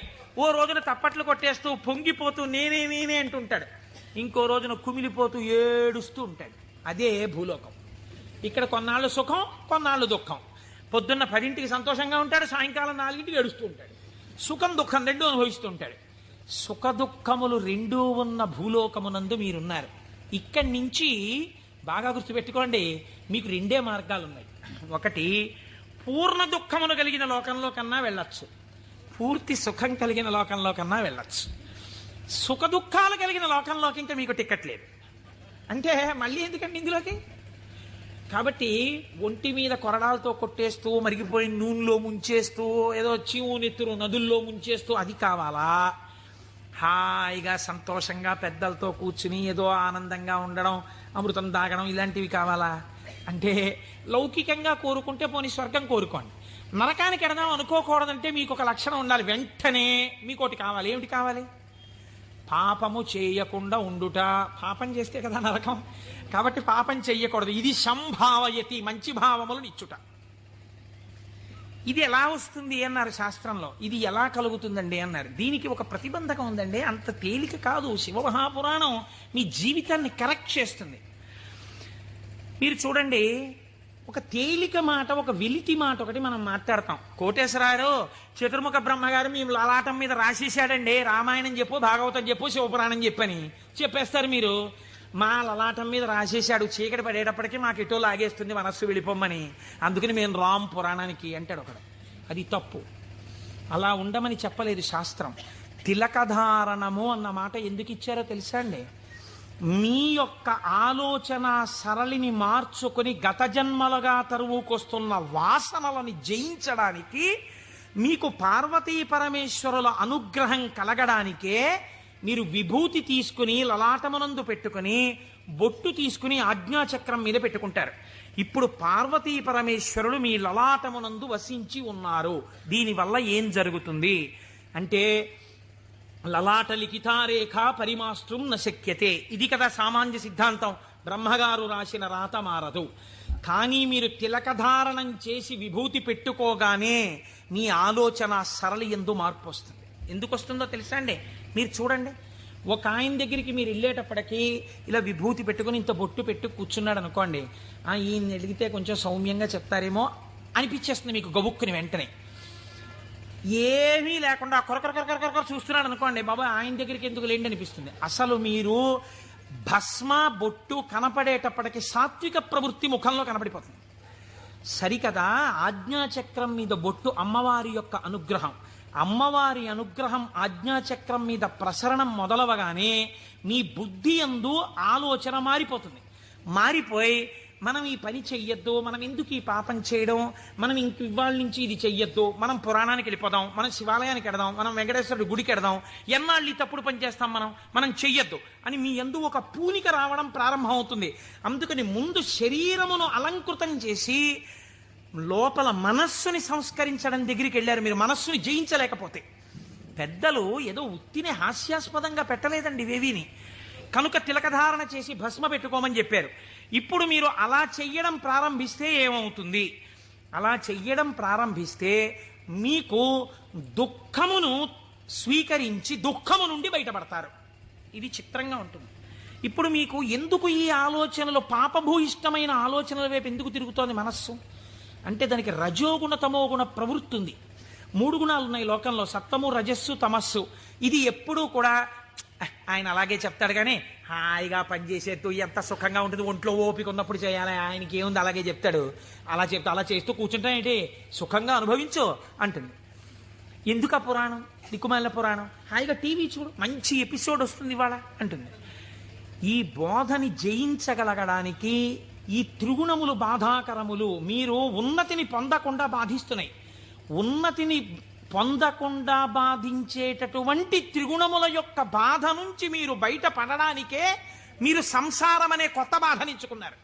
సంసారం బాధ అండి, సంసారం సాగరం దుఃఖం. సంసారం అంత తేలికని శాస్త్రం చెప్పలేదు. అందులో తరించడానికి చాలా కష్టం, దాని మార్గం తెలియాలి. మరి బాధపోవడానికి బాధలోకి ఎందుకండి, మళ్ళీ బాధపోవడానికి సుఖంలోకి వెళ్ళాలి. బాధపోవడానికి బాధలోకి వెళ్ళమంటున్నారు ఏమిటి మీరు అంటే? నేను మళ్ళీ ఒక ఉపమానం చెప్తాను మీకు కడుపు నొప్పిగా ఉంది, అజీర్తి చేసింది. అజీర్తి చేసి కడుపు నొప్పిగా ఉండడం బాధ. ఈ బాధ పోవడానికి మీరు ఇంకో బాధ స్వీకరించారు. ఏమిటది? ఆమదం తాగడం సంతోషంగా ఉంటుంది ఏంటి ఎవరికన్నా? ఆమదం తాగడం బాధే, కానీ మరి బాధతో కూడినటువంటి ఆమదము త్రాగుట అన్నది ఎందుకు చేశారు? కడుపు నొప్పి అజీర్తి అన్న బాధ నుంచి విముక్తమగుట కొరకు. సత్వరజస్తమో గుణములన్న 3 గుణముల నుంచి బయట పడడానికే సంసారములోకి ప్రవేశించి సుఖములు అనుభవించి ఈ సుఖములు సుఖములా అన్న ప్రశ్న వేసుకుని ఈ సుఖములు కావు, నిజమైన సుఖము ఈశ్వరుడే అన్న లక్షణాన్ని ఏర్పరచుకుని వైరాగ్య సంపత్తిని పెంపొందించుకోవడం, దాని వలన ఇంకా ఇంద్రియములు మనస్సు చెలించని స్థితికి పెడతాడు. ఇంద్రియాల్ని గెలవడం కాదు, మనస్సు కదలని స్థితికి పూర్ణ వైరాగ్యం అని పేరు. మీరు చూడండి, గాలి వెళ్ళిపోతూ మల్లెపూల మీద గెడుతుంది, నేను మల్లెపూల నుంచి వస్తున్నానని పొంగిపోదు. అశుద్ధం మీద గెడుతుంది, చిచి నేను అశుద్ధం మీదకి వెళ్ళానని బాధపడదు. దేని మించి వెళ్ళినా గాలి గాలిగానే ఉంటుంది, దానికేం బాధ లేదు. అలాగే పూర్ణ వైరాగ్యం పొందినవాడు ఇదంతా ఈశ్వర లీల అంటాడు. కానీ ఈ మాట అనడం చాలా కష్టం. అంత వైరాగ్యం రావడం కూడా ఈశ్వరానుగ్రహం. ఈ వైరాగ్య సంపత్తి చేత శాశ్వత సుఖస్థానమైన ఈశ్వరుడు ఎందుకు కలిసిపోతాడు. అప్పుడు వాడికి ఇంకా ఊర్ధ్వలోకం లేదు, అధోలోకం లేదు, పైన స్వర్గం లేదు, కింద నరకం లేదు. ఇక మళ్ళీ పుట్టవలసిన అవసరం లేని మోక్ష స్థితిని పొందుతాడు. ఇలా పొందడానికి శంభు అనుసంధానం చేసుకుంటూ ఉండాలి. శివుడి పాదాలు మీరు గట్టిగా పట్టుకున్నారనుకోండి, శివాష్టోత్తరం చదువుకుంటున్నారనుకోండి, భస్మధారణ చేశారనుకోండి, బొట్టు పెట్టుకున్నారనుకోండి, ఏమీ చేతకాకపోయినా కూర్చున్న నామాలు చెప్పడం మొదలుపెట్టారనుకోండి, మీకు తెలియకుండా మీలో ఒక రకమైనటువంటి మార్పు ప్రారంభమై అది మంచి ఆలోచనల వైపుకు తీసుకుని వెళ్ళగలదు. ఇలా తీసుకుని వెళ్ళవలసిన అవసరము ఎందువలన కలిగింది అంటే, పూర్వకాలంలో పూర్వయుగమైనటువంటి ద్వాపర యుగం వరకు కూడా ఒక లక్షణం ఉండేది. రాక్షసులు ఉన్నారనుకోండి, వాళ్ళు తెలిసేవారు వీళ్ళు రాక్షసులండి అని తెలిసేది. కాబట్టి వాడిని దూరంగా పెట్టడమో, వాడిని పరమాత్మ సంహారం చేయడమో ఏదో ఉంటుంది. కలియుగంలో ఏమిటో తెలుసా అంటే, రాక్షసులు ఏ రూపంలో ఉంటారు? చిత్తవృత్తుల రూపంలో ఉంటారు. పైకి దొరకరు, మీకన్నా సాధుపురుషుళ్ళే కనిపిస్తాడు. మోసం చేసేవాడే చాలా నమ్మించేటట్టుగా సాధుపురుషుల్లో ఉండాలి. వాడు నమ్మితే నాకేమిటి, నమ్మకపోతే నాకేమిటి, నేనేమన్నా వాడి దగ్గర ప్రయోజనం పొందుదాం అనుకుంటున్నానా అన్నవాడు తన యథారీతిగా ఉంటాడు. అవతల వాడిని నమ్మించి మోసం చెయ్యాలనుకోండి, వాడే మాట కలిపి చక్కగా మాట్లాడి బాగా మాట్లాడి మీరు నమ్మేటట్టు చేసి అప్పుడు మీకు ఒక కప్పు కాఫీ ఇచ్చి ఆ కాఫీలో మత్తు కలిపేసి మీరు పడిపోతే మీ సూట్ కేసు ఎత్తుకుపోవాలి వాడు కదా. అందుకని ఇప్పుడు ఎక్కడున్నాడు రాక్షసుడు? వాడి చిత్తవృత్తి ఎందున్నాడు?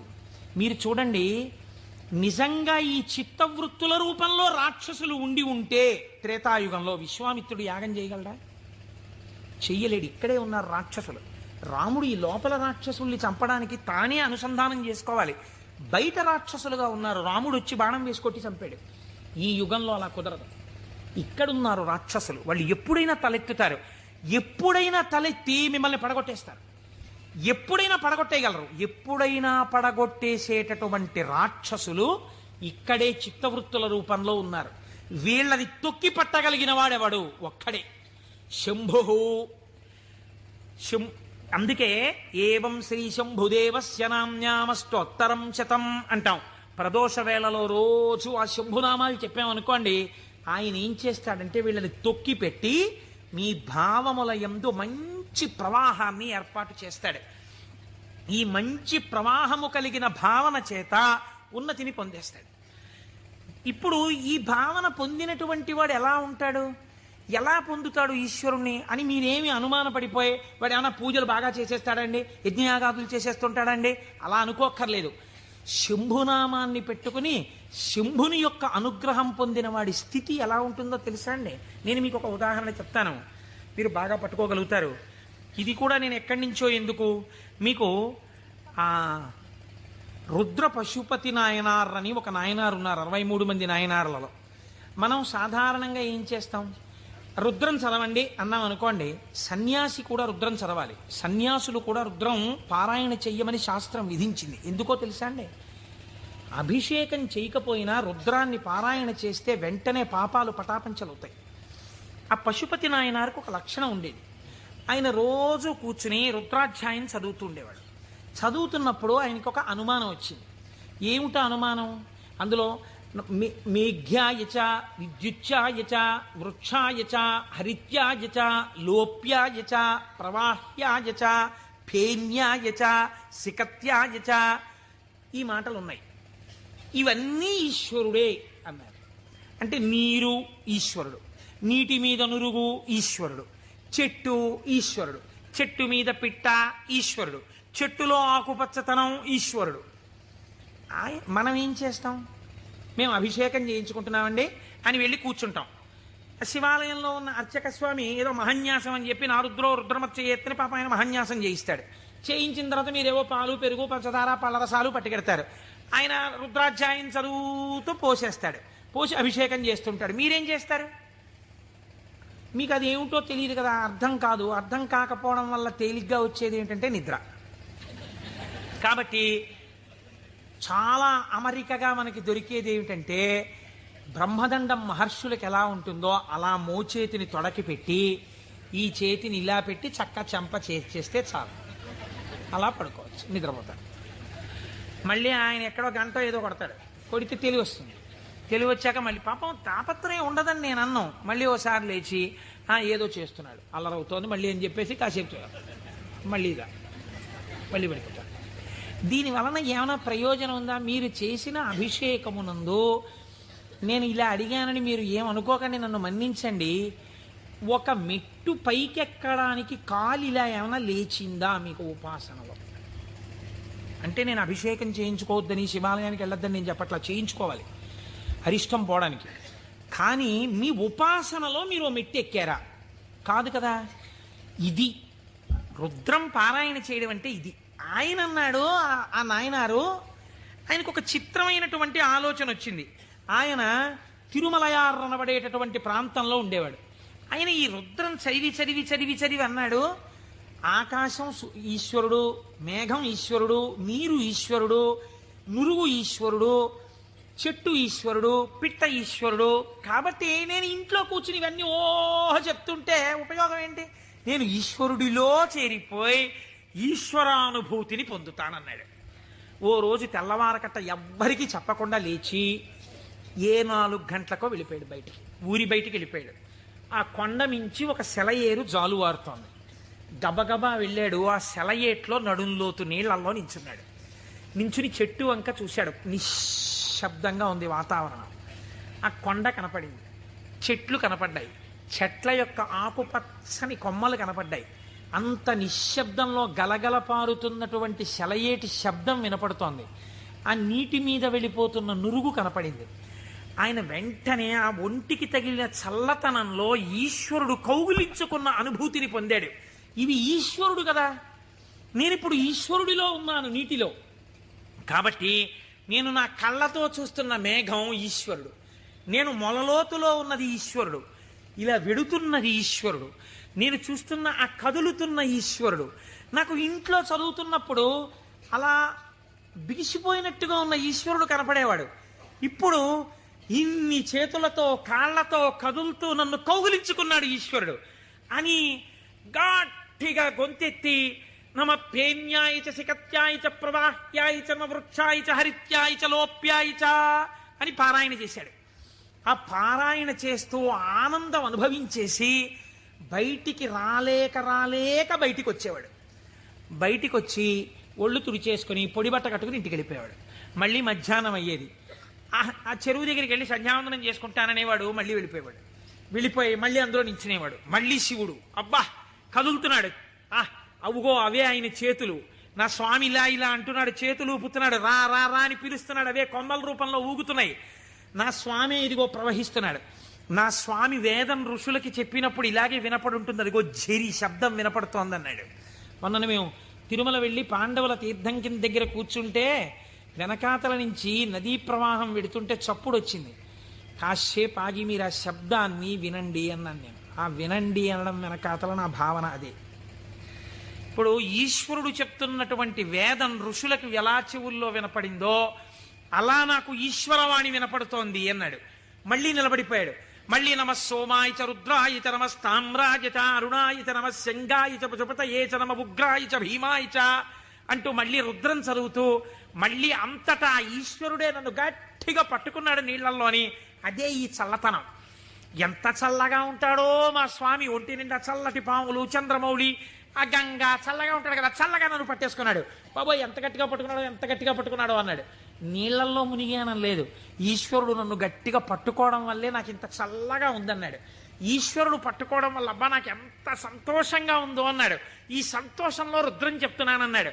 అవుగో ఇలా చేతులు ఊపుతున్నాడన్నాడు. అంత ఈశ్వరుణ్ణి చూస్తున్నాడు. చూస్తూ పొంగిపోతూ ఆ రుద్రం తడబడిపోతూ చెప్పేవాడు. మళ్ళీ పైకి వచ్చేవాడు, పొడిబట్ట కట్టుకునేవాడు, వెళ్ళిపోయాడు. మళ్ళీ బాగా చీకటి పండించేవాడు. ఒక్కసారి అక్కడ కూర్చుని జపం చేసుకుంటానని మళ్ళీ వెళ్ళేవాడు, మళ్ళీ నీళ్ళల్లో దిగేవాడు. మళ్ళీ ఈశ్వరుడు గట్టిగా పట్టుకున్న అనుభూతి పొందేవాడు. మళ్ళీ రుద్రం చెప్పేవాడు. ఇది కొన్నాళ్ళు అయిపోయిన తర్వాత ఏమైందంటే తను అలా అడుగులేసి ఎడుతుంటే గాలి ఇలా తగిలేది. కాళహస్తి నుంచి వాయులింగ రూపుడైన నా స్వామి వచ్చి నన్ను ఒక్కసారి ఇలా పిలిచి కోటేశ్వరరావు ఒకసారి పలకరిద్దామని వచ్చాను కాళహస్తి నుంచి అంటున్నాడు. అమ్మా స్వామి తగిలాడు ఇక్కడ, అబ్బా స్వామి నమస్కారం అంటున్నాడు. ఇప్పుడు ఎక్కడ లేడు ఆయనకి. అలా వెడుతూ పైకి చూశాడు. అబ్బో అనంతంగా పెరిగిపోయిన నా స్వామి ఆకాశ రూపంలో కనపడుతున్నాడని మళ్ళీ నమస్కారం చేసేవాడు. కపర్దీ నమ కపర్దినీచా అనేవాడు.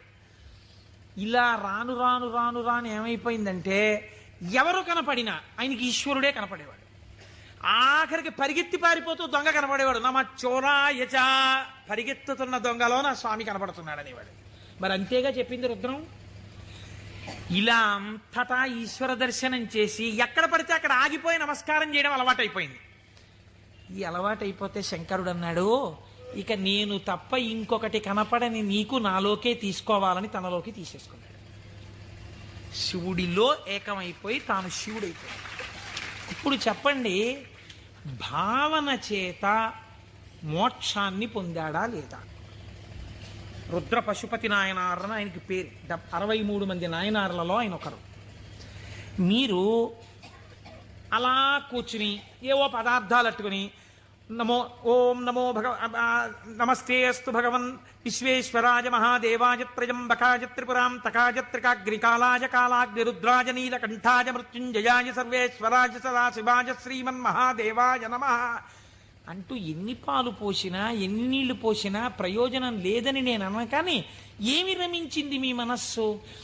నీటిలో నిలబడిన వాడికి రుద్రం అనుభూతిలోకి వచ్చేసింది. మనకెక్కడొచ్చింది అనుభూతి? ఒక ఏటి గలగలల యొక్క శబ్దంలో మీరు ఈశ్వరుణ్ణి అనుభవించగలగాలి. ఒక పిట్ట పాటలో మీరు ఈశ్వరుణ్ణి అనుభవించగలగాలి. మీకు తగిలిన గాలిలో ఈశ్వరుణ్ణి అనుభవించగలగాలి. ఇది సంభావయతి. ఇప్పుడు ఏమైంది?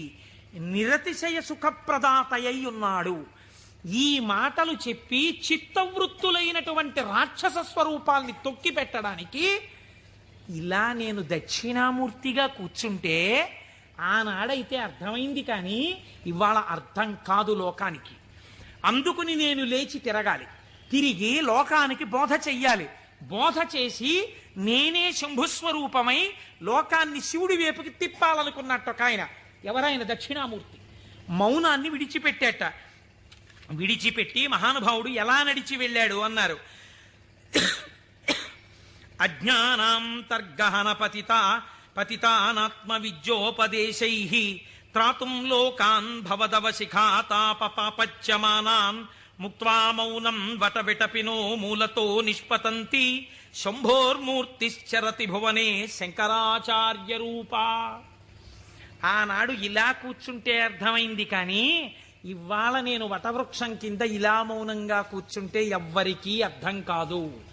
వీళ్ల చిత్తములలోనే ఉన్న రాక్షసులను తొక్కి పెట్టడానికి నేనే వెళ్ళి నలుచెరగులా నేనే తిరిగి నేనే నిలబడి వీళ్ళు ఏ స్థాయిలో ఉన్నా వాళ్ళని ఉద్ధరించడానికి కావలసిన స్తోత్రముల దగ్గర నుంచి భాష్యముల వరకు ఇద్దామని ఆ దక్షిణామూర్తి మౌనమును విడనాడి ఈ భూమండలము మీద శంకరాచార్య రూపముగా తిరిగారట. ఆయనే ప్రథమ గురువై జగద్గురువై మహానుభావుడయ్యాడు. శివానందలహరి, సౌందర్యలహరి, బ్రహ్మసూత్ర భాష్యం దగ్గర నుంచి ప్రస్థానత్రయ భాష్యాల వరకు ఇచ్చారు. ఇహమునందు ఐశ్వర్యము కావాలంటే కనకధార వరకు ఇచ్చారు. అటువంటి శంకరాచార్యుల వారి దగ్గర ప్రారంభమైన గురు పరంపర నేటి మా గురువుల వరకు కొనసాగుచునే ఉన్నది. ఆ గురువాక్య శ్రవణమే నా లోపలనున్న రాక్షసులను తొక్కి పెట్టగలిగినటువంటి శక్తి స్వరూపము. ఆ గురువు మాట నేను విన్నానా అంతే. ఆ చిత్తవృత్తులు నన్నేం చేయలేవు, ఆ రాక్షసులు నన్నేం చెయ్యలేరు. సంభావయతి, నా యందు మంచి భావములు ప్రవేశించి ఈశ్వరాభిముఖుడనై శం నిరతిశయ సుఖస్వరూపమైన శివుని యందు కలిసి నేనే శివుడనగుచున్నాను.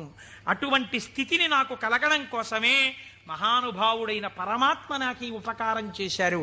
ఇటువంటి జ్ఞానము కలగడము దేనివల్ల కలుగుతుంది అన్నారు. ఇటువంటి జ్ఞానమే శంభుస్వరూపం మీకు కటాక్షిస్తుంది. అందుకే శంభు అన్న నామం అంత గొప్ప నామమైంది. పరమశివుని యొక్క రూపాలలో ఆ శాంభవ స్వరూపం అంత గొప్పదైంది. ఆ నామాలు చెప్పుకుంటే చాలు మనం ఉద్ధరింపబడతాం. అందుకే కదా ప్రతిరోజు ప్రదోష వేళ చెప్పుకుంటున్నాం. ఈ చెప్పుకున్న ఫలితం ఏమిటో మనకు ఒక రోజున తెలుస్తుంది. తెలిసిన రోజున అయ్యా మనం ఎంత అదృష్టవంతులను ఆ రోజున నామని చెప్పుకున్నాం అనుకుంటాం.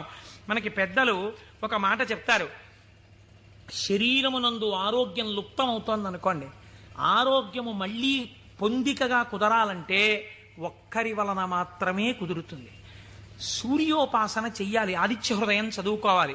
ఆరోగ్యం భాస్కరాదిచ్చేత్, శరీర ఆరోగ్యము మనస్సు ప్రశాంతముగా ఉండుట సూర్య భగవానుని యొక్క అనుగ్రహము వలన కలుగుతుంది. శ్రియమిచ్చేత్ హుతాశనం. ఇవాళే పొద్దున నేను ఒక ఉపనయనానికి వెళ్ళాను. ఆ ఉపనయనానికి వెళ్ళినప్పుడు మా దొరగారితో, చూశారా దొరగారు అగ్నిహోత్రాన్ని ఎలా ప్రార్థన చేస్తారో అని మా దొరగారికి చెప్తూ అక్కడ కూర్చున్నాను. ఆ అగ్నిహోత్రం చేసినప్పుడు అగ్ని కార్యం చేస్తూ ఆ అగ్నిహోత్రాన్ని అడుగుతారు, నాకు ఇవన్నీ, ఈ వీర్యము, ఈ పరాక్రమము, ఈ ఐశ్వర్యము, ఈ ధనము, ఈ సంపత్తి, ఇవన్నీ కూడా నాకు ఆ హుతాశన నాకు ఇయ్యి అనగా, ఓ అగ్నిహోత్రమా నువ్వు నాకు కటాక్షించు అని అడుగుతారు. అందుకే అగ్నికార్యం చెయ్యడానికి సమర్థత కలిగిన వాడైతే తానే అగ్నికార్యం చేస్తాడు. నాకు లేదు అగ్నికార్యం చెయ్యగలిగిన సమర్థత, ఏం చెయ్యాలి అన్నారు. ఇప్పుడు మీకు నేను ఒక ఉదాహరణ చెప్తా. రేపు ఫిబ్రవరి 11వ తారీఖున సుబ్రహ్మణ్యేశ్వర స్వామి వారి యొక్క హోమం జరుగుతుంది ఇక్కడ. ఆ హోమం జరిగినప్పుడు మీరు చెయ్యగలరా సుబ్రహ్మణ్య హోమం? ఆచంద్ర తారార్కం వంశం నిలబడాలి. ఎక్కడో ఒక చోట వంశం ఆగిపోయే ప్రమాదం రావచ్చు. కానీ ఒక్కసారి ఎవడు సుబ్రహ్మణ్యుడి కావిడి భుజం మీద పెట్టుకున్నాడో, సుబ్రహ్మణ్యుడికి హోమం చేశాడో, వాడి వంశం ఆగదు. అటువంటి ప్రతిబంధకం ఉంటే తొలగిపోతుంది. ఇప్పుడు మీకు రాదా హోమం చేయడం, మరి మీరేం చెయ్యాలి అంటే కలియుగమునందు పురుషార్థమును వెచ్చించు. అందుకని టికెట్ పెడతారు. దాని మీద డబ్బులు సంపాదించడానికి కాదు. ఒక టిక్కెట్ పెడితే మీ ద్రవ్యాన్ని మీరు వినియోగించాలి. అది ఓ 1000 రూపాయలు అవుతుంది అనుకోండి, మీ దగ్గర 2000 పుచ్చుకోరు. ఎందుకు పుచ్చుకోకూడదు? అలా పుచ్చుకుంటే వీళ్ళు మోసం చేసినట్టు అవుతుంది. ఎంత అవసరమో అంత పుచ్చుకుంటారు. ఇప్పుడు మీరు ఈ ద్రవ్యం ఇచ్చి బాహ్య అంతఃశౌచమును పాటిస్తారు. అంటే స్నానం చేసి విభూతి పెట్టుకుని తిలకం పెట్టుకుని, లేదా మీరు ఏ సంప్రదాయమునందుంటే అటువంటి తిలకధారణ చేసి వచ్చి కూర్చుంటారు. ఆచార్యముఖేన మీ కొరకు ఆచార్యులు చేస్తారు. ఆ పదార్థములన్నింటి మీద మీ చెయ్యేసి మీ గోత్రనామాలు చెప్పి అక్కడ హోమం చేస్తారు. ఇప్పుడు ఈ హోమం ఎవరు చేసినట్టు? మీరు చేసినట్టు మీ ఖాతాలో పడిపోతుంది ఫలితం. కాబట్టి ఇప్పుడు ఏమవుతోంది? మీకు కావలసినటువంటి సుఖమునకు హేతువు కర్మ మార్గము చేత మీకు ఇప్పిస్తారు ఈశ్వరానుగ్రహంతో. ఇలా శ్రియం, అది ఏ రకమైన ఐశ్వర్యమైనా దేని వలన కలుగుతుంది? అగ్ని కార్యము వలన కలుగుతోంది. కాబట్టి శ్రియమిచ్చేత్ హుతాశనం, అగ్నిహోత్రము వలన మీకు ఐశ్వర్యము కలుగుచున్నది. ఈశ్వరాత్ జ్ఞానమన్విచ్చేత్ జ్ఞానదాత మహేశ్వర, ఈశ్వరుని యొక్క అనుగ్రహము వలన మాత్రమే జ్ఞానము కలుగుతుంది. ఆ జ్ఞానం ఇచ్చేవాడికే మహేశ్వరుడని పేరు. ఈ మహేశ్వరుడు ఎందుకు ఇస్తాడు? శంభునామాన్ని మీరు గట్టిగా పట్టుకుని ఆ నామాలతో పిలిస్తే, ఏవం శ్రీ శంభుదేవస్య, శంభుదేవుని నామాలు ప్రదోషంలో పిలుస్తున్నారు అనుకోండి, మీరు పేరు పెట్టి పిలవగా పిలవగా పిలవగా పిలవగా ఏమవ్వాలి? ఆయన పలకాలి. పలికితే ఏమనాలి? మీ వంక చూసి ఏవం శ్రీ శంభుదేవస్య నామ్నామస్తోత్తరం శతం అంటున్నారు మీరు. 108 నామాలతో నిన్ను పిలిచాను. ఆయనకు ఓసారి చూసి, సరే పిలిచావు, నేను శంభుదేవుణ్ణి కాబట్టి ఏం చెయ్యాలి? నీ భావాలు మార్చి నిన్ను ఈశ్వరుడి వైపుకి తిప్పాలి. నీకు సత్ప్రవర్తన కల్పించాలి. నిన్ను చక్కటి వాడిగా రూపుదిద్దేటట్టుగా చెయ్యాలి. నన్ను నువ్వు పిలిచినందుకు నేను నీకు చెయ్యగలిగింది అదే. కాబట్టి ఇప్పుడు ఆయన మీకేం చేస్తాడు? ఇదే చేస్తాడు. మీరు ఆయన విసుక్కున్నా సరేనండి. లోకంలో ఒక నానుడు ఉంది, మీరు చూడండి. అమ్మా అమ్మా అమ్మా అన్నారు అనుకోండి, అమ్మ అంటుంది. ఆవిడ ఏదో పోపు వేయించుకుంటూ ఉంటుంది. అంటుంది. అమ్మా అమ్మా, బా ఏమిటి అమ్మా అమ్మా అమ్మా చెప్పు ఏమిటో. అమ్మ నిన్ననే కాలేజీకి వెళ్ళానా అని మొదలు పెడతాను. నువ్వు ముందు తెవులు చెప్దు కాని విలే, కాలేజ్ టైం అయిపోతుంది అవతల అని పోపెడతా. అది చిన్న బుచ్చుని అంటుంది పిల్ల. అంటే ఈ పోపెట్టేసి దగ్గరికి వచ్చి రా జడేస్తాను. ఇప్పుడు చెప్పు ఏమిటి చెప్తాను అనుకున్నావు? వినకూడదనుకున్నది అనేటప్పటికీ లొంగిపోయి, పోన్లే పాపం వింటే మాత్రం ఏమవుతుందని జడవేయుట అనేటటువంటి ఉపచారం చేస్తూ మరీ వింది అమ్మ. ఎందుకు వింది? 4 మాటలు అమ్మ అమ్మ అమ్మ అన్నందుకు వింది. ఎలా వింది? మీకు ఉపచారం కూడా చేస్తూ వింది. అలా మీరు రోజు ప్రదోషంలో ఏవం శ్రీ శంభుదేవస్య ని శివ శివ శివ శివ అంటే ఆయన ఏం చేస్తాడు? ఓసారో 2 సార్లు అనొచ్చు. 3వ మాట ఏమంటాడు? ఓ సర్లే ఇంక నిన్ను చక్కగా తీర్చిదిద్దుతాను, సరేనా, అందరూ పొంగిపోయేటట్టుగా నీ ప్రవర్తన మారుస్తానంటాడు. ఇలా రావడానికి 10 మాటలు ఆయన విసుక్కున్నా మనం పిలవాలి. ఆయన అలా విసుక్కునేవాడు కాడు. కాబట్టి మనం రోజు చెయ్యగలిగిందేట నామం చెప్పడమే. ఈ నామము చేత మీరు శంభుని యొక్క అనుగ్రహాన్ని పొందాలి. ఇది శం, ఈ లోకంలో సుఖం దగ్గర నుంచి నిరతిశయ సుఖం వరకు, ఊర్ధ్వలోక సుఖం వరకు ఎంత సుఖం ఉందని మీరు అనుకుంటున్నారో అన్ని సుఖాల్ని మీకు ఇవ్వడం. దీన్నే కామకోటి అని పిలుస్తారు. కామకోటి అంటే కంచి కామకోటి పీఠం అంటారు. కామకోటి అంటే ఇక్కడ కోరికలు ఇవ్వడంతో మొదలుపెట్టి కోరికలు లేకుండా చెయ్యడం వరకు తీసుకెళ్ళి ఆ తర్వాత పుణ్యం ఇచ్చి, పుణ్యము వలన ఊర్ధలోక ప్రాప్తి వరకు ఇచ్చి, తర్వాత మళ్లీ తిరిగి రానవసరము లేనటువంటి పునరావృత్తి రహిత శాశ్వత శివ సాయుధ్య స్థితి అనబడేటటువంటి మోక్ష స్థితి వరకు ఇయ్యగలిగినటువంటి అంచులన్నీ ఆవిడ చేత పరిపాలింపబడుతున్నాయి. ఆవిడ అవనిక ఎత్తి ఈ కామకోటిలో నిలబెడుతుంది. ఈ కోటిలో ఏ మెట్టు మీద నువ్వు నిలబడతావో దానికి తగినట్టుగా నిన్ను నిలబెట్టడానికి ఈ నామాలు, ఆ ఈశ్వరానుగ్రహము నిన్ను రక్షిస్తున్నాయి. నీకు రుద్రపశుపతి నాయనారు వృత్తాంతం ఒక్కటి ఉదాహరణగా సరిపోలేదా? రమించిన హృదయం అటువంటి భావం ఒక్కటి కలగగానే రమించిపోయిందంతే. ప్రమాదం అంతా ఎక్కడొస్తుందో తెలుసా అండి? మీరు చూడండి, మనం లోకంలో ఒక పెద్ద పొరపాటు చేస్తుంటాం. మనస్సు యందు దోషం ఉండదు. మనస్సు ఏ స్థానాన్నైనా వెతకడం దానికి అలవాటు. మీ మనస్సు ఒక స్థానాన్ని అడుగుతుంది. అది ఏమండి, సాయంకాలం 6:30కి వెళ్ళి కాసేపు మనం కూడా నామం చెప్పుకుంటే బాగుంది. లేదు, కొన్నాళ్ళకి పురాణం అయిపోతుంది. సాయంకాలం 6:30కి వెళ్ళి శివాలయం అరుగు మీద కూర్చుని అలా గుడి యొక్క ధ్వజస్తంభం దగ్గర గంటలు, చిరుగంటలు మోగుతుంటే, పక్షులన్నీ గోళ్లకి చేరిపోతుంటే, శివాలయంలో ఉన్నటువంటి ప్రధాన అర్చకుడి దగ్గర శిష్యులు పాఠం నేర్చుకుంటుంటే, ఆయన ఒక్క మాట చెప్తే వీళ్ళు 3 మాటలు చెప్తుంటే, గుళ్ళోకి వచ్చిన వాళ్ళు గంట కొడుతుంటే, అవి వింటూ ఒక 20 నిమిషాలు కూర్చుంటే ఎంత ప్రశాంతంగా ఉంటుందో అంది మనస్సు. అంటే మీ మనస్సు ఒక స్థానాన్ని అడిగిందా లేదా? కానీ దాని గొంతు మీరు ఎక్కడ నొక్కుతారో తెలుసా అండి? ఇది 6:30కి నాన్నగారండి ఎలాగైనా సరే మనం రోజు కాసేపు ఈవినింగ్ వాక్ వెళ్దాం నాన్నగారండి, డాక్టర్ గారు మార్నింగ్ వాక్ ఏదో ఒకటి చేయమన్నారు, వెయిట్ తగ్గాలంటున్నారు నన్ను, నేనేమో తిరగలేను నాన్నగారండి, మీరు కూడా నాతో రండి అందనుకోండి పిల్ల, లేకపోతే పిల్లాడు, లేకపోతే భార్య, లేకపోతే ఎవడో స్నేహితుడు. ఉత్తర క్షణం మీరు వచ్చిన ఒకే ఒక మంచి ఆలోచన పీక నొక్కేస్తారంతే. సరేలే గుళ్ళోకి ఇంకో మాట ఎప్పుడో వెళ్దాం, పాపం అడిగాడు కదా అని వెళ్ళిపోతారు. ఒకరోజు పొద్దున్నే కాసేపు మీరు 6 గంటలకి ధ్యానం చేసుకుంటే మీకు బాగుందనుకోండి, 6 గంటలకు అబ్బా లేచిపోతే పొద్దున్నే 6 గంటలప్పటికి మీరు లేచిపోయి ఆ బాత్రూంలోకి వెళ్ళి పడపడ స్నానం తిరుగుతుంటే నిద్ర పట్టే వాళ్ళకి కూడా నిద్ర పట్టట్లేదు, 7 వరకు హాయిగా. ఎందుకు వెళ్ళిపోయాడు?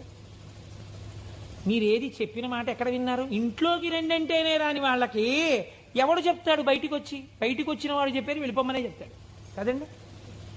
కాబట్టి పట్టు విడుపు అని 2 మాటలు మనకి శాస్త్రంలో ఉన్నాయి. ఏది ఎక్కడి వరకు పట్టుకోవాలో అక్కడ వరకే పట్టుకుని ఎప్పుడు విడిచిపెట్టాలో అప్పుడు విడిచిపెట్టేయాలి. అందుకే పట్టు విడుపు ఉండాలండి అని అంటారు. పట్టు విడుపు అన్నటువంటి శాస్త్రం మీకు అలవాటు అవ్వకపోతే శంభుదేవుని అనుగ్రహం జీవితంలో రాదు. కొన్ని పట్టుకోవాలి, కొన్ని వదిలేస్తుండాలి. ఇది విడిచిపెట్టేయకపోతే ఇంకా నా జీవితం వెళ్ళదు, నేను అటువైపు వెళ్ళడానికి కొన్ని వదలాలను వదిలిపెడుతూ ఉండాలి. అందుకే ప్రయత్నపూర్వకంగా రాజ్యం కూడా విడిచిపెట్టి వానప్రస్థానికి వెళ్ళారు. ఈ పట్టు విడుపు అంటే అక్కడ నేర్చుకోవడానికి ఇక్కడ కూడా నేర్చుకో, ఇక్కడే రాంది అక్కడే వస్తుంది నీకు, నేను ఏమి విడిచిపెడతావు? పట్టుకోవడం వచ్చు, విడిచిపెట్టడం వచ్చు, పైగా అదో క్వాలిఫికేషన్లో చెప్పడం ఏంటి? నేనండి ఇంకా పట్టానంటే వదిలిపెట్టనంటాడు ఒకడు. అంటే మూర్ఖుడివి, పాతాళంలోకి పోతున్నావు, అది గొప్ప. నాకు కోపం వస్తుంది కానండి, గవ్వుకున్నారన్నా పెద్దలు చెప్తే వెంటనే పక్కన పెట్టేస్తానన్నారు అనుకోండి, మీరు ఆయనకు పోల్దండి అయ్యాలి. అంతేగాని నాకే గాని కోపం వచ్చిందా హరి బ్రహ్మాదులు వచ్చి చెప్పినా వినండి అంటాడు. వాళ్ళ కర్మ కాలిపోయిందా నీకు వచ్చి చెప్పడానికి? నీలోంచి వెళ్ళిపోతే చాలా చచ్చూరుకుంటావు. ఎందుకు వచ్చింది? ఏమిటా వ్యగ్రత? ఎందుకు వచ్చిన మాట? కనుక నేను ఈ మాటని ఎందుకు ఇంతలా నొక్కి చెప్తున్నాను, మీరు సహృదయంతో అర్థం చేసుకోండి. ఒకవేళ నా వాక్కు యందు వ్యగ్రత ఉండి ఉండవచ్చు. శంభుని అనుగ్రహము వచ్చినా గుర్తెరగగలిగి ఉండాలి. ఆ గుర్తెరగనప్పుడు వచ్చిన అవకాశము వినియోగించుకోకపోతే మరొకసారి ఈశ్వరుడు ఇవ్వడానికి ఇష్టపడడు. కనుక మనకి అటువంటి మనస్సు కూడా కావాలి. ఈశ్వరా, నీ అనుగ్రహము మాయందు ప్రసరించినప్పుడు దాన్ని నిలబెట్టుకోగలిగిన స్థితిని కూడా నీవే అనుగ్రహించు అని మనం ఆ శంభుదేవుని పాదములు పట్టి ప్రార్థన చేసి